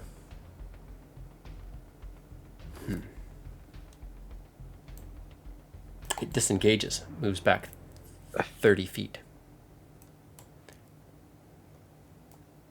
Before we get to the top of the order, you will hear an answering shout from the south as another hobgoblin begins to charge forward. That one is dead, but top of the order is Helena. DM, Yeah, top of the hour if Oh, you yeah. want to do another stuff. this is a great spot to take a short break, actually. Sorry about that false Yeah. start, Helena. That's fine. That's fine. Awesome. All right, well, I'll see y'all in 10. Does someone want to hang tight so I can take a quick break? Yeah. I'll be got here. it. All right, I'll be back in just a few.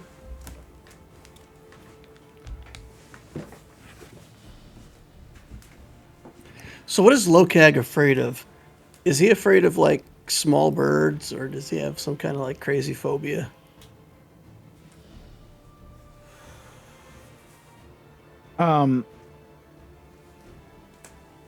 So, you know, he's pretty good with everything animal wise, right?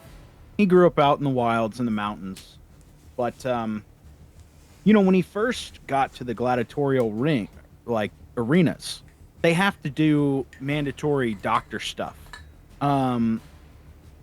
So he didn't realize that he had a fear of needles until he had to get a shot for the first time. And I think it has a lot to do with the way the doctor delivered it. It was kind of a surprise. I think the doctor was a little bit afraid of Lokag's size, and so he surprised him with a needle right in his left butt cheek, and it stung very badly. And after injecting him with, you know, this just very simple medication, Lokag hasn't been exposed to traditional medicine for very long in civilized places. He got very sick. So he just associates getting shots with being poisoned, essentially. And so he is absolutely terrified of receiving any kind of like more advanced medical care that isn't, you know, something magical or herbalism or something like that. Nice. Lokag is not afraid of prostate checks. No. Not That's, a fan of acupuncture, though. No, not a fan of acupuncture. They're just, poisonless needles. But yeah, no, prostate checks. He's got he doesn't mind. Those are something he's really too young to have been in that realm of doctoral care. Now, somehow he was able to survive like multiple poisoned arrows, however, piercing his skin. So poison and awfulness, no problem. That's okay. Just nothing medical. Yeah, no drugs. He's straight edge. No drugs for Lokag. That's right. He's straight edge. He's got the little X's on his hand. Is that what it was back in high school? I don't know. I couldn't follow all the codes. They just dressed figure out for what to do with this rope. I'm wondering if it's worth using my action economy to drive like a piton in the ground or something. And I mean, I'd just say strap in. We're going to start riding down the rope next round. Yeah, I think I'm ready for it. Yeah, think of it as a kind of support. Your friends are supporting you. We're all connected by a rope. And maybe something more. But yeah, I mean, if you find a place to tie it off, go for it. But I like the idea of you just sort of being our primary base, and we just slide to you. No matter where we go, we just end up sliding right to you. I didn't think about it. How long is that rope? Is it only a 50-foot rope? Okay. We could have had a little extra. Because I have 50 too, so. Okay. All right, that's good. Because I was like, I may have definitely pulled Cliff off his feet if it's only 50 feet. Yeah, I know. I have to make an athletics check now. 50 would be there, so he could be.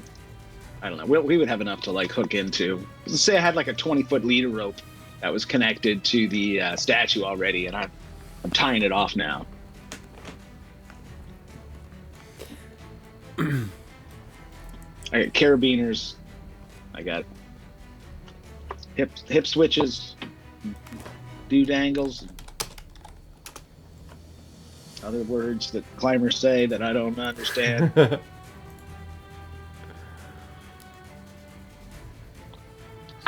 this is like zipline. This is like summer camp zipline fun. Ads should be running here in just a moment, if they haven't already. Ziplines? Oh no, talking about the ads. Ad just started. Oh, okay. I was like, it's zipline season. All the zipline places are open this time of year. Man, I took a bunch of my friends to a zipline adventure park for my birthday a couple of months back. Oh, it was it was the most exhausting fun. It was really great. Was it terrifying? Were you like, ah? I mean, there were some points that it was kind of scary because you're up kind of high and some of the zip lines are pretty big.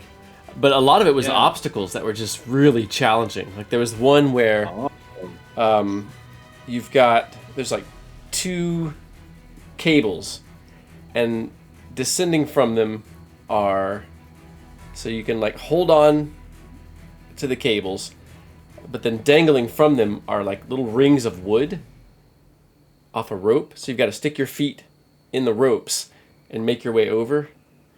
And so it was just like full of obstacles like that. One was just poles. There were a bunch of poles on a cable, and at the bottom of the pole there was a small crossbar, and you've got to like reach out and grab the next pole, put your foot on it, and make your way across. It was like a ninja obstacle course, and they got harder and harder. Did they swing? Did the poles kind of swing? Yeah, they swung freely. Wow. So it was, that's neat. Yeah, so it was exhausting, but it was super fun. That sounds fun. Yeah, it was great. All right. I'll just play It's like Tomb Raider. If you play like the newer Tomb Raider and you're playing the video game, it feels like you're like, whoa. I haven't played the new one. I haven't played. The newest one is like you're constantly just running from like, oh my god, whoa, and you're like falling. And there's some games that do that really well. They're very immersive. but it's not the same as reality, of course. No, for sure. All right. Well, Pon Pon will be back with us in just a few, so we can go ahead and jump back into it if everyone's feeling ready. Yeah. Yeah, I am. All right. So let me get myself back over to the proper screen. Right. And Helena is just going to shoot some nearby goblins.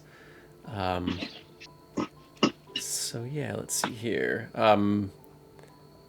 Millie, if you're there, do you want to make some attack rolls for Helena as she fires on a nearby goblin?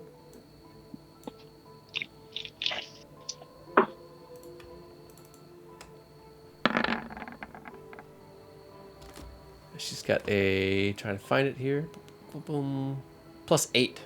So that 16 is just barely going to hit their armored AC. She's got, D8 plus 7, I think? 5. D8 plus 5.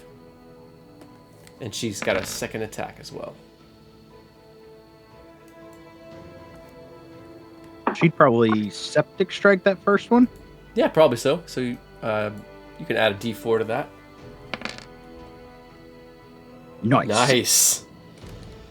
It is very hurt, and Helena's got an extra attack.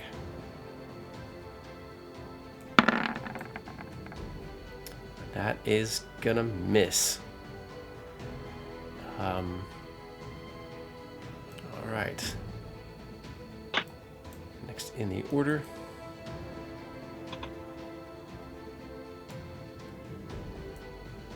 Coming up, let me reveal a little bit to the south.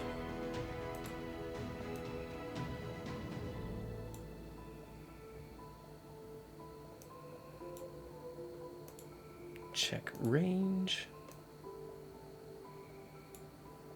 Not in range.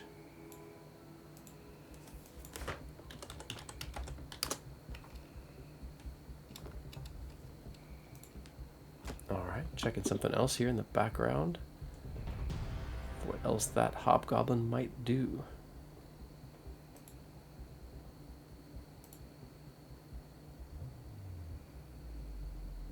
Bear with me just a moment. Oh, no, it is within range. So, it does not attack with advantage. So we're just looking at the roll on the left. A 7, that's going to miss Lokag. Next in the order is X. All right, does this look like one of the leader folk? It looks like a leader. You can't be sure that it's one of the leaders that the arrows are intended for. Okay.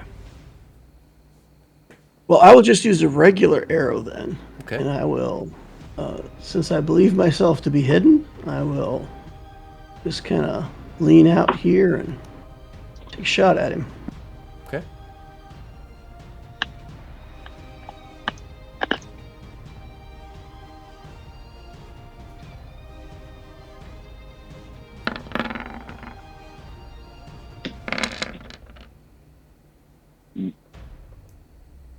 Over at 19 stealth check. You definitely are hidden.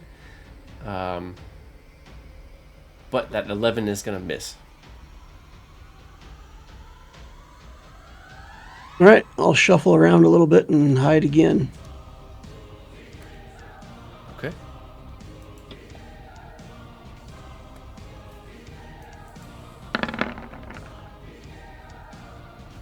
At 39. Nice. Ridiculous. Let's see here.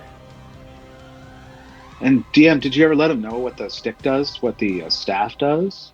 It has special powers, doesn't Yes, it? I put it in Discord chat, and I can share All that right. again, All right. X, if you need me to. No, that's cool. I didn't see it. I was curious. I got it. All right. Another shot at Lokag. This one is going to be with advantage. But a 12 is going to miss Lokag. Next in the order is Clifford. All right. I've got it tied off now, or do I need to use a bonus action to sort of tie it off? Let's see. Yeah, you I'm can gonna use try to a slide down. You can use a bonus action. and tie it All off. right. Give us a sleight of hand All check. right. All right. I will slide away. And... Oh, okay. 26. Yeah, you make a Doing pretty good. fine knot I got very a crit. quickly. I crit. My knotting rolls. I've got 2 crits on my handling rope.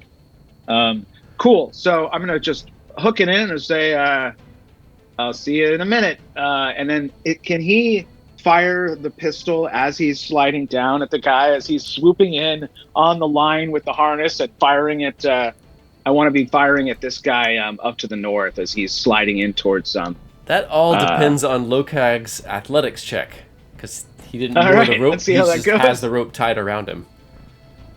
All right. So Lokag, I'm coming.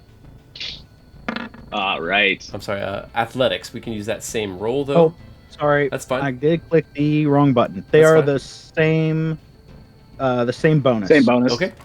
Excellent. Yep. Then yeah, All right. you brace your feet All right. as it line snaps taut, and Clifford, you can make that attack roll as you slide down. All right. Yeah. Toward I pew pew, pew pew pew.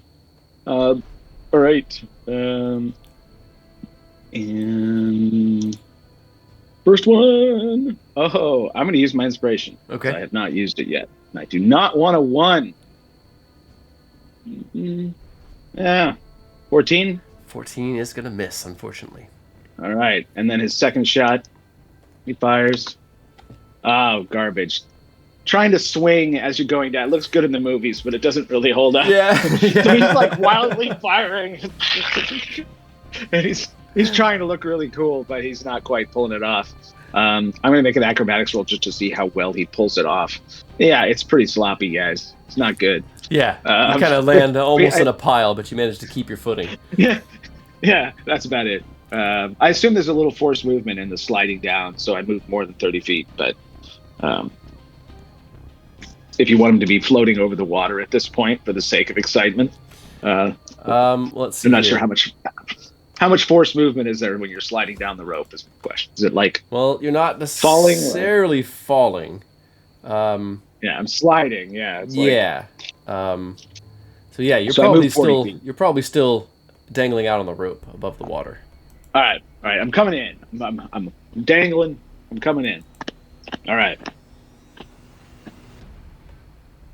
And then I'll draw the rope again. So. All right. The heck.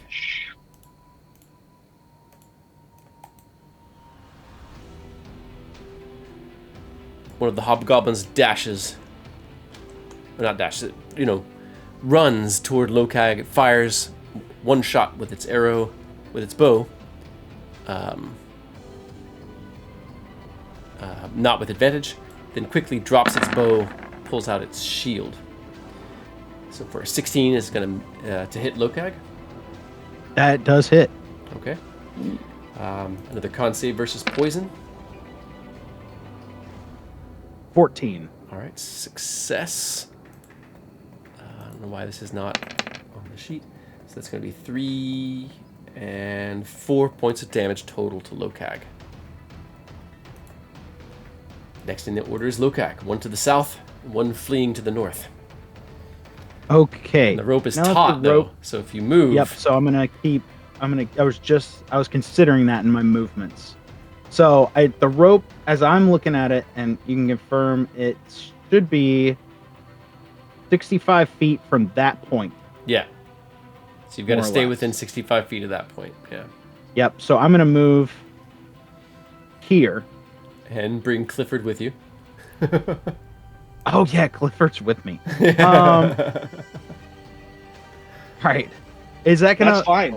That's fine. You Don't think- worry about it. Yeah, it makes sense. That's why it's like throwing him off. He's like thinks he's all cool, and then whoa. It's going to... Lokag's trying to give more space for people to land, so he's going to move there, keeping the rope taut. Yeah. And he's actually going to kind of use it as he's going to hold himself against the rope and use that momentum. As he runs by this goblin, he's going to recklessly attack first from this position, then from where he ends up. Okay. So the first reckless attack is going to be A Nat 20. crit. Wow. Nice. We're gonna see what happens with that. Nice. 17 Wow. damage to the hobgoblin. Feel free to describe or pass as you dispatch it with a single blow. Or finish it off, actually. It took a little bit of damage before. It's like a tether ball.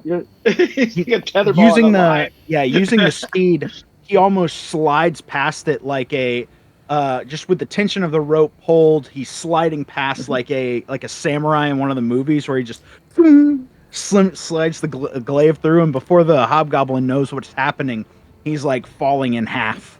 As Lokag cleanly slices through the little hobgoblin body. Nice. And I think, he's a little out of range for hand axes, and he likes where he's at as far as his friends being able to get over and into the onto the cliffside. So he's going to hold this position here. All right.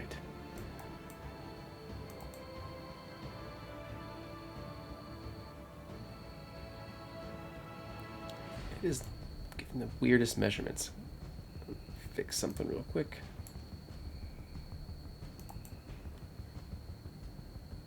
Lokag is 320 feet from everyone. That's cool.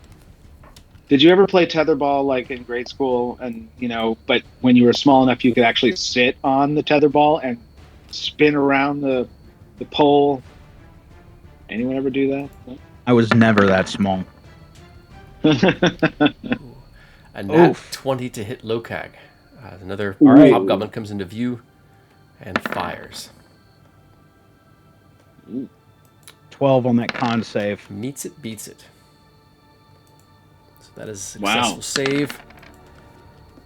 Let's see here. 6, 1. Is that crit damage? 2d8. Okay, so 12, 6, 7 total damage to Lokag. Okay. I am actually going to use one of my stone endurances and try and drop some of that damage. Okay. I'm going to drop it by 11 and take no damage. Nice. Okay. Good. All right. The captain charges forward to here. It shouts again. Kill them swiftly! Rasps the hobgoblin. Let's see here. It fires. Let's see. Yeah, they are intelligent attackers. They're going to continue to try to take Lokag down. He fires once and then again with his heavy crossbow with advantage. An 11 and then a 15. Both miss. Nice. Next in the order is Millie.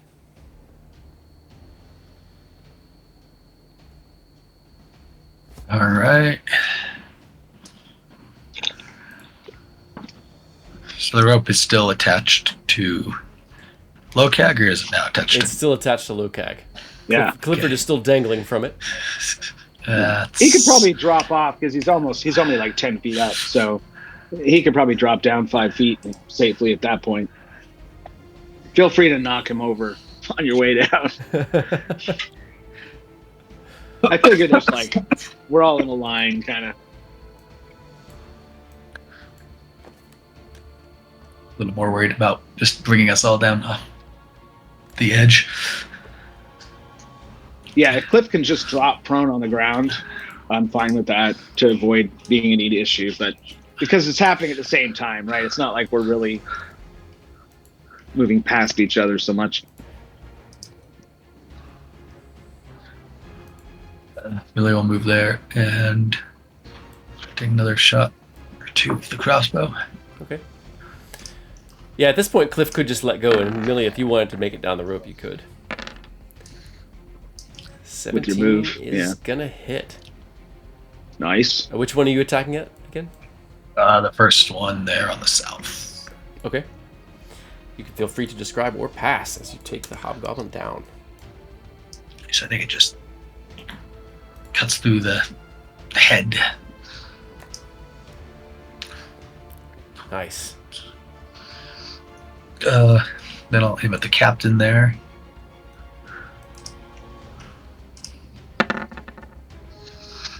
$21 is a hit. Nice.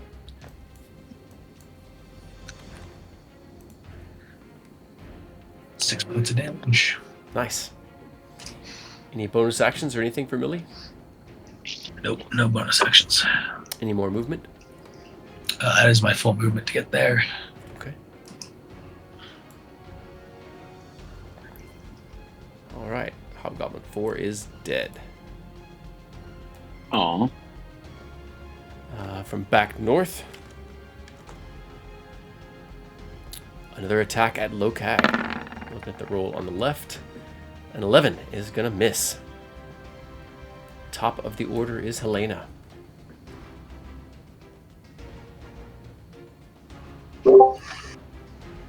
Okay. Let's see.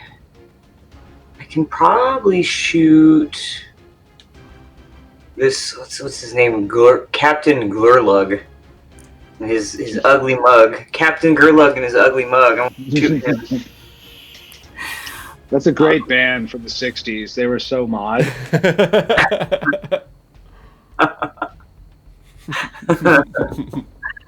I think they opened for Pink Floyd. They were That cool. sounds about right. All right, I'm gonna shoot him in the face. All right. 28 Nat crit roll. 20. Ow. Nice. 28. That's definitely going to hit. Crits tonight. So like many. Even Jim. I mean, like, you got crits too. Mm-hmm. All right.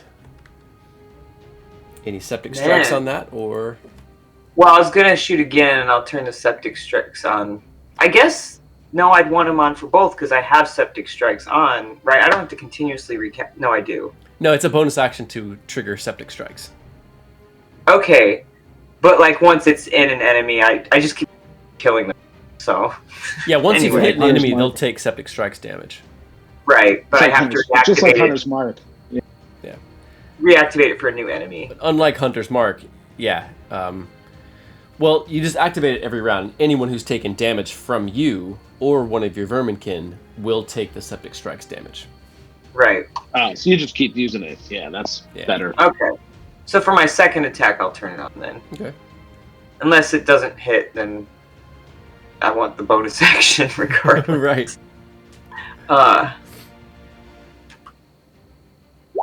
25. 25. That's going to hit. 15. More than you did on In the your- crit. Nice. In your face, Captain Gurlug. Nice. Any more movement? Any movement or anything from Helena?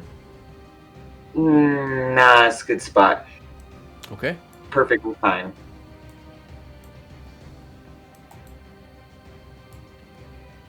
Another hobgoblin charges forward. Let's see here. Yeah, it continues firing as directed. We're looking at the roll on the left. It's not with advantage. A 6 to hit Lokag. That's going to miss. Next in the order is X. Okay, Captain Gurlag finds himself right next to another goblin, so that's Reapered conditions being met. So let's toll the dead, those two. Goblins don't fear the Reaper. Let's see. I'm going to use one of my inspirations and re-roll for the captain.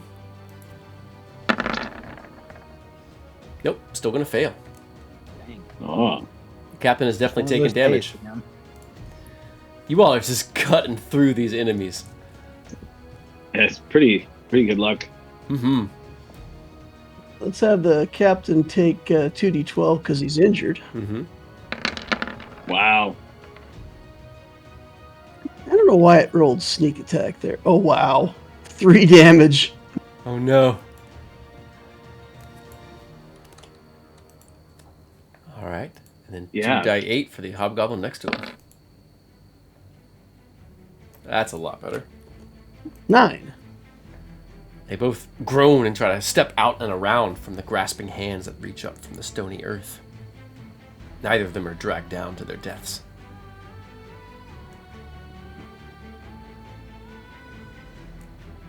And then X will run back here and hide again. All right.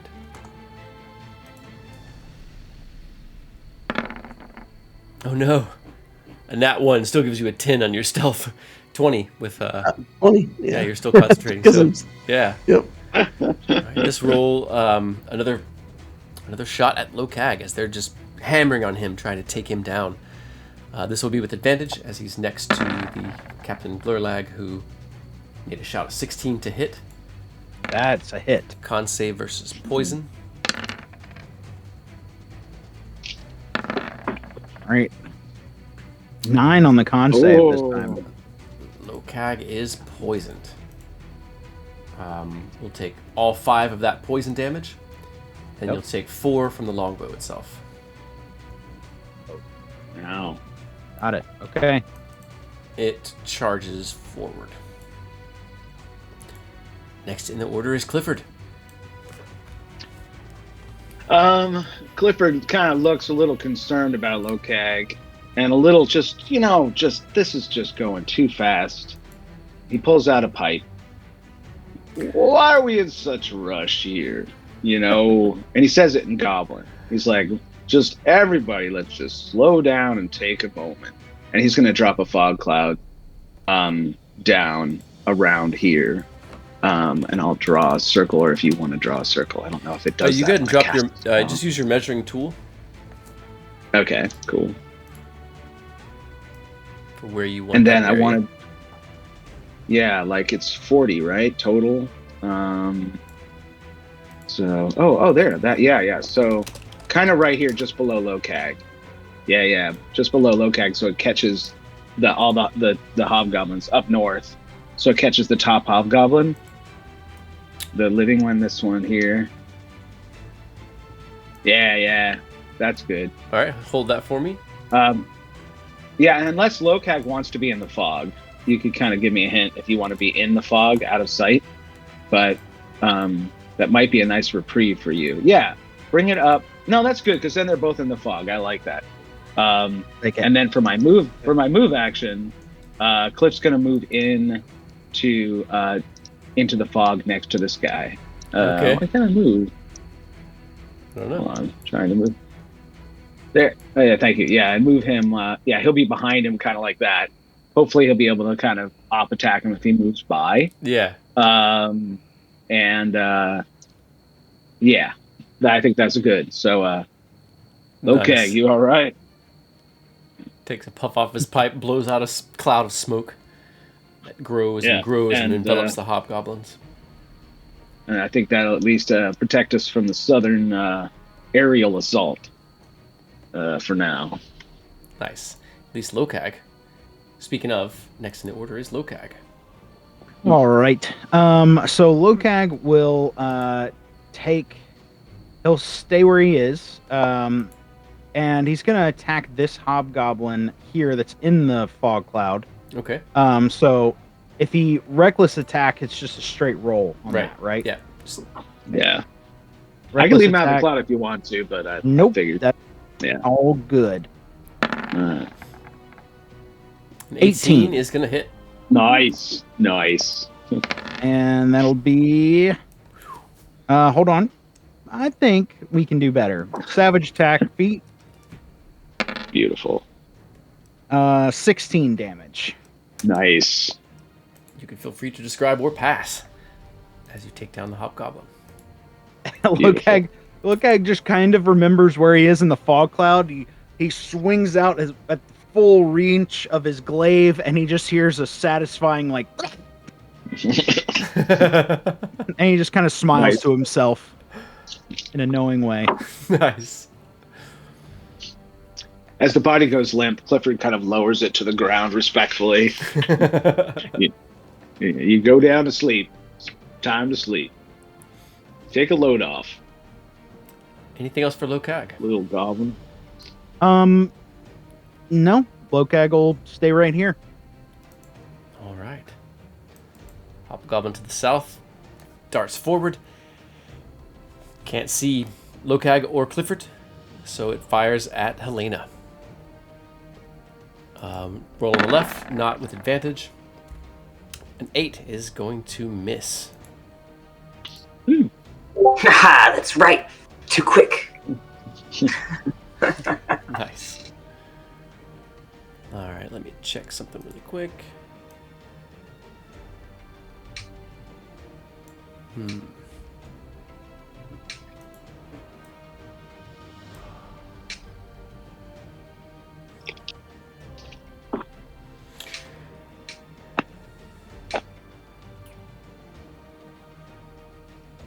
right.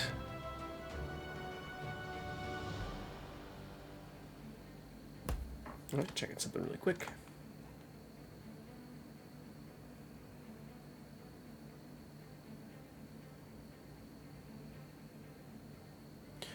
Another shout from Glurlag. Captain Clifford, you understand this. Fighting retreat! They're circling around to the north.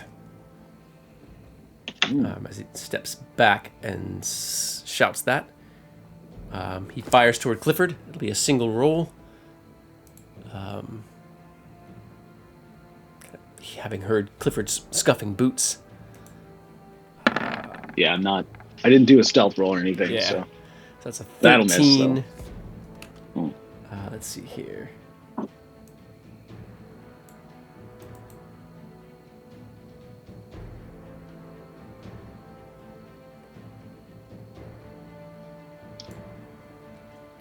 Next in the order is Millie.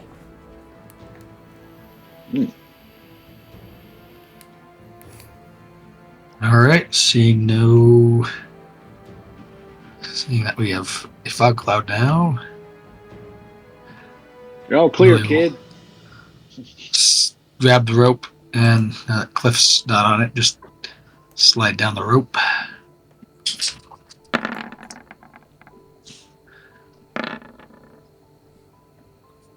Nice.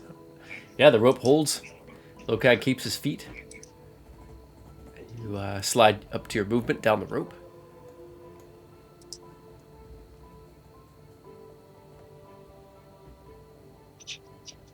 All right.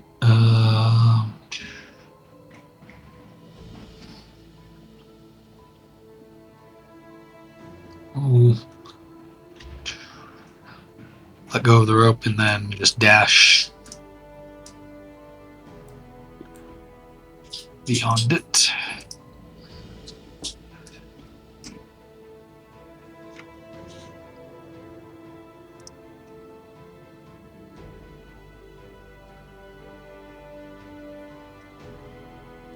Not seeing the cliff face as a It's a wall?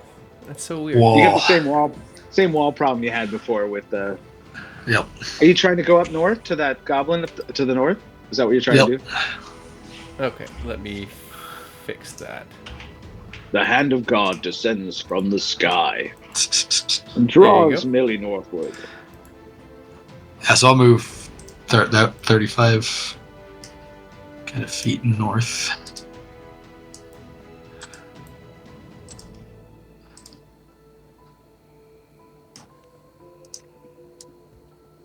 Was there. There. Okay, it's letting you move now. Good. There it goes. Yep. Beautiful. Any bonus actions for Millie? Well, if I see that hobgoblin that has just shown up, that one's alive. Mm-hmm. It is. Don't like that. Too many alive hobgoblins around here. You're quickly. I'll cast Shield of Faith. This is what's here. Yep. Shield of Faith. And that will be it. All right. And that is a good choice because it is about to fire. But it fires past you toward Lokag God damn it. Poor Lokag. for 15 to hit. Can't catch a break. It is a miss. Oh. Nice. I'll tell you who can't catch a break, these hobgoblins. Poor guys. I feel for him. let's see here. Before we come into the top of the order, you all, Millie, you can hear boots from the north. Sounds like Great. maybe 3 or 4 hobgoblins moving in your direction, but they're 60, 70 feet away, you think, maybe a little bit more. Top of the order is Helena.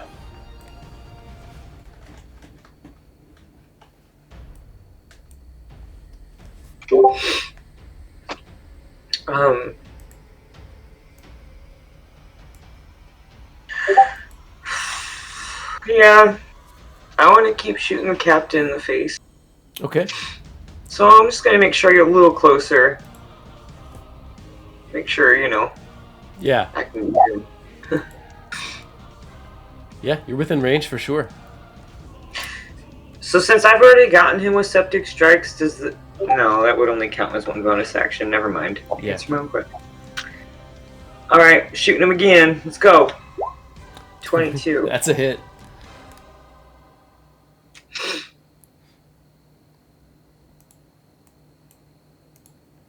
Yeah, there should be on. Yep, and that's 8 altogether. Nice. And turn septic strikes off for the second one. 25. That's a hit. 12. Heck yeah. The captain's looking pretty Yeah. hurt. That's right. Beautiful. 20 damage. Does Helena say anything? She's generally a little bit similar to the things I've been saying, like, yeah. She doesn't like this guy, it's his face. Little Yeah. look and his ugly mug. All right, so the next hobgoblin takes a shot at Helena. This one is going to be with advantage. An 18 to hit Helena. It's going to be a con save versus poison. I believe Yeah, that- definitely is. Okay. So 3 piercing damage and a con save versus poison for Helena.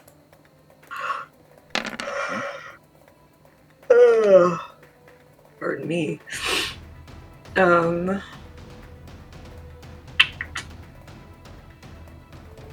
There's the save.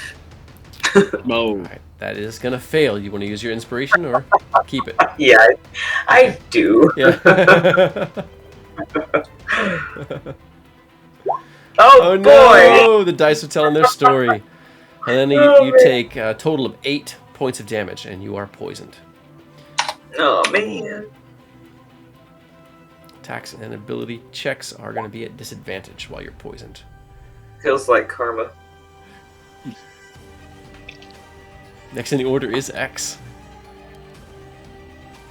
All right, I'll slide up a little bit and I'll shoot that captain. I should still be hidden, so I'll see if I can sneak a shot on him and take him out. Okay.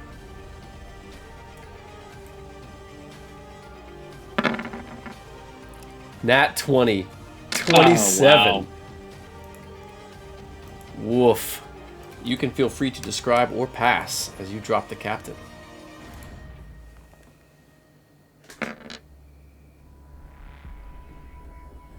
Okay, I just wanted to see all the damage. So Yeah, it's 19. Woof.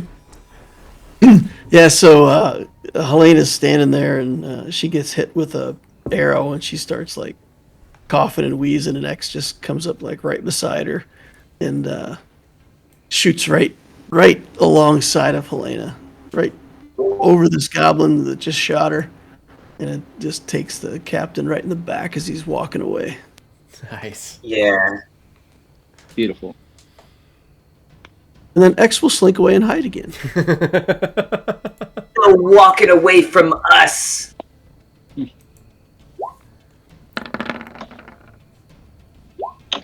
Nice. 24 stealth check. Next in the order is Clifford. There is 1 to the All north, right. 2 to the south. All right.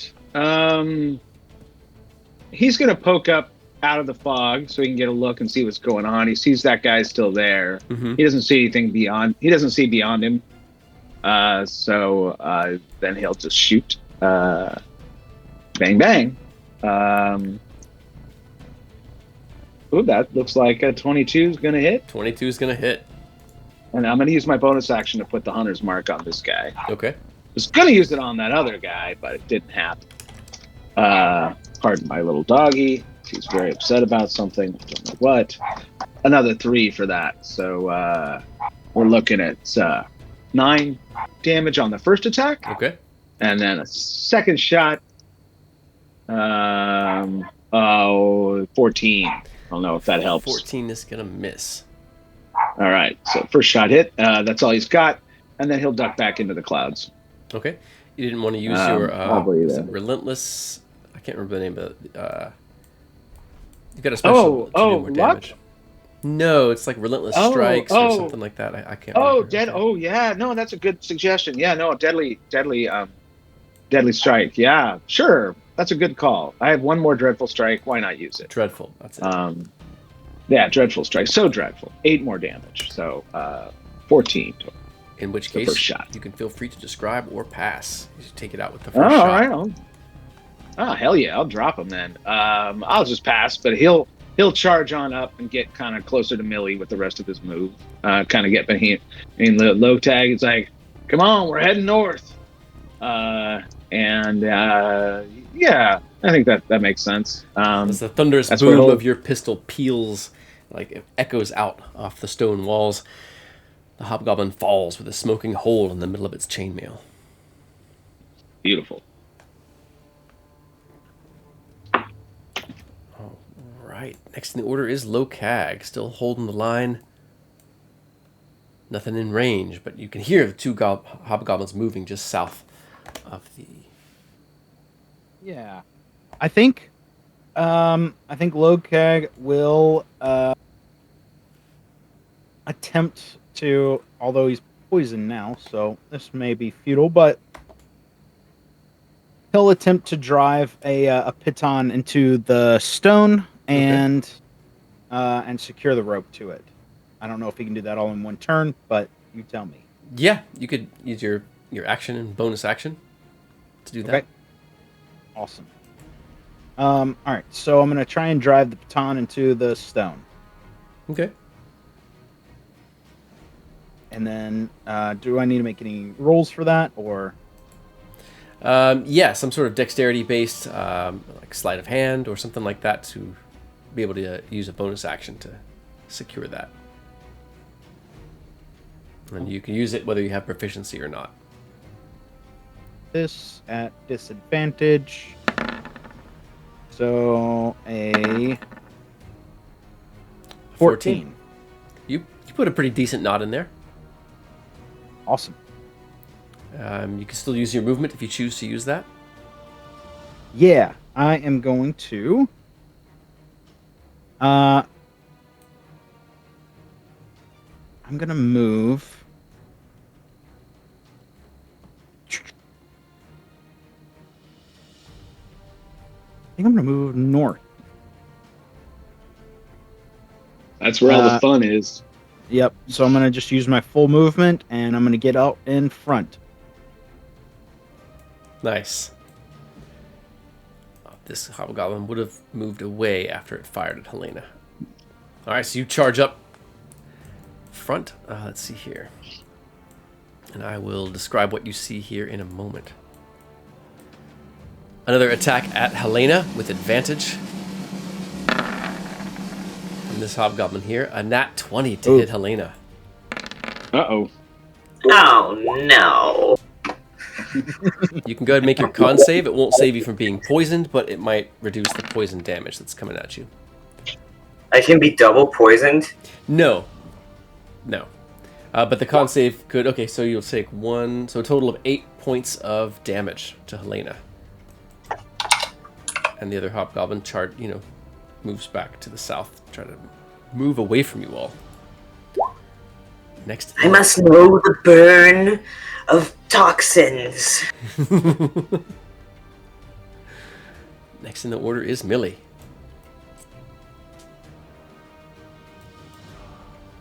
All right. And Millie just shouts back to those still on the tower. Come on. We must head north. then again continues All right, let me reveal a little bit continues more. northward.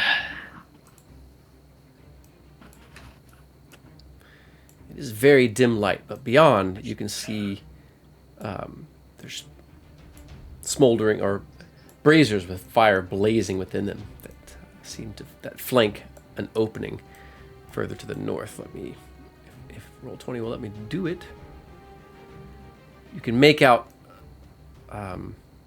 hobgoblins sort of standing in front of that area.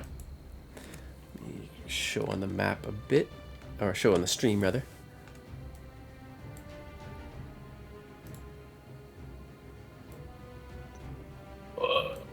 All the way up in this 20 direction. is exploding. Oh no.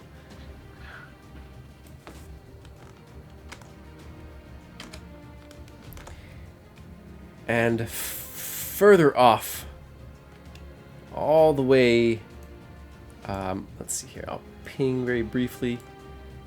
Out here, you see a very familiar sight, something that you've seen before. It is whirling, dazzling light of fuchsia and lurid green. You hear the distant clanking of heavy armor. And this is a good spot for us to pause for the session, I think. Well, Oh my unless god. say again. Just, oh my god. Millie, you had a little bit more action economy though. If you wanted to, if there's anything else you wanted to do. Yeah, we'll continue moving forward. Another 10 feet, so just get to there. All right. So as you all, begin to charge forward, those of you on the roof begin to make ready. You can see that the hobgoblins just to the south of the fog cloud are sort of fleeing back into the shadows. You kind of lose sight of them in the range of your sort of dark vision. It's very dim light within the stone. But you know that they're still somewhere nearby and will likely come up behind you once if you engage in combat with anything else to the north of you. Somewhere between Millie and those burning braziers to the north are some more hobgoblins that are making their way towards you, but in the darkness of the Goblin Stone, you cannot currently see them. Just the light of the braziers and that lurid purple and fuchsia light whirling in a sort of concentric circles around a shadowy figure that you've seen before.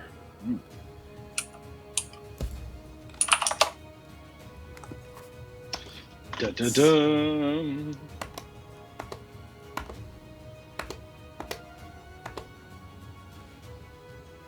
I think I'm having a little bit of technical difficulty over here, which is fine.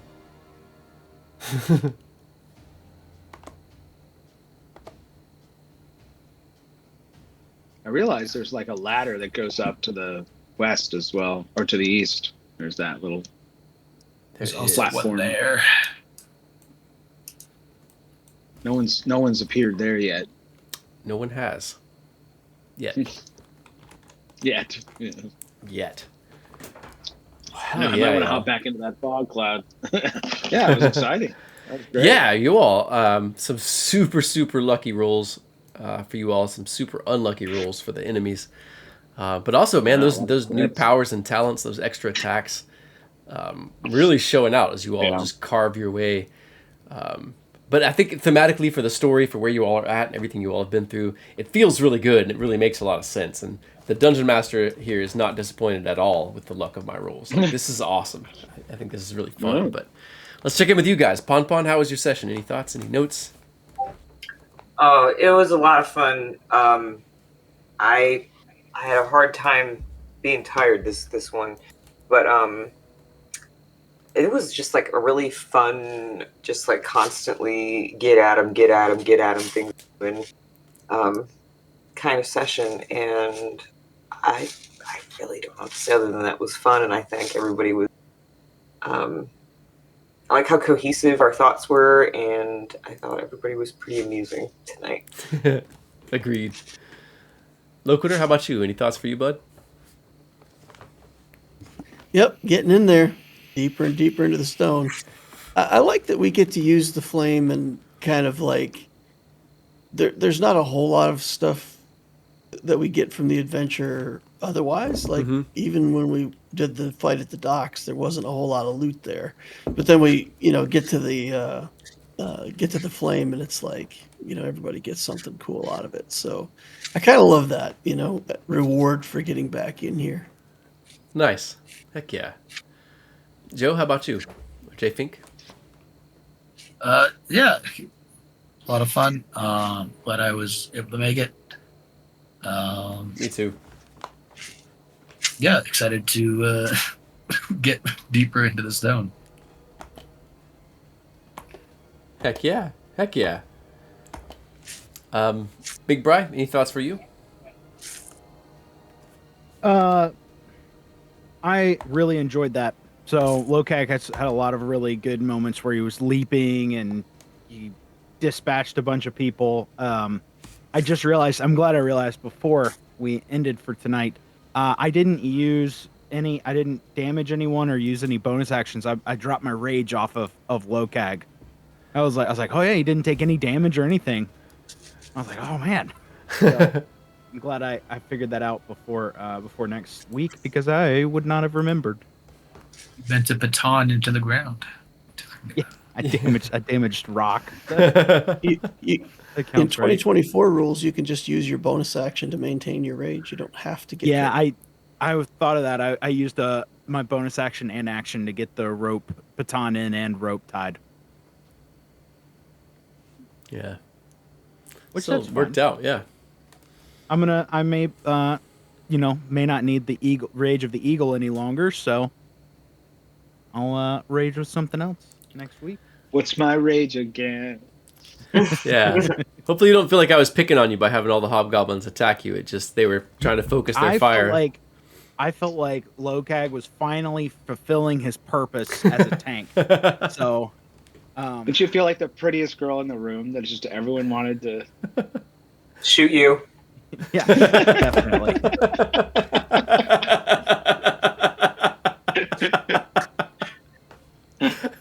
Dang. They're just jealous of how pretty Lokag is. I must be the fairest in the stone. So how about you, Nick? Any thoughts for you on the night?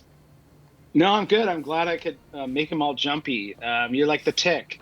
So, and remember, you have another 8 rounds of jumpiness. So feel free to just hop about, sleep over. That's good to know. Yeah, heck yeah. Yeah, it'll last a little while. It's fun. Jumping is just so much fun. Yeah, I had a great time. It's like a lot of diversity of movement and interactions, and we had to kind of plan, and it had all the elements. So really enjoyed it. Yeah, heck yeah. Nice hanging with y'all. Yeah, definitely. Well, y'all, thanks for an awesome session. I'm looking forward to next week. Midlanders out there watching and listening, thanks for being here. We're looking forward to another session with you all, and moving toward the sort of final confrontation of the heroes versus the masters of the stone. But you all take good care of yourself. Be well. Get out there and play your story. We'll see y'all next week. Say goodnight, Midlanders. Good night, Midlanders. Good night, y'all. Good night.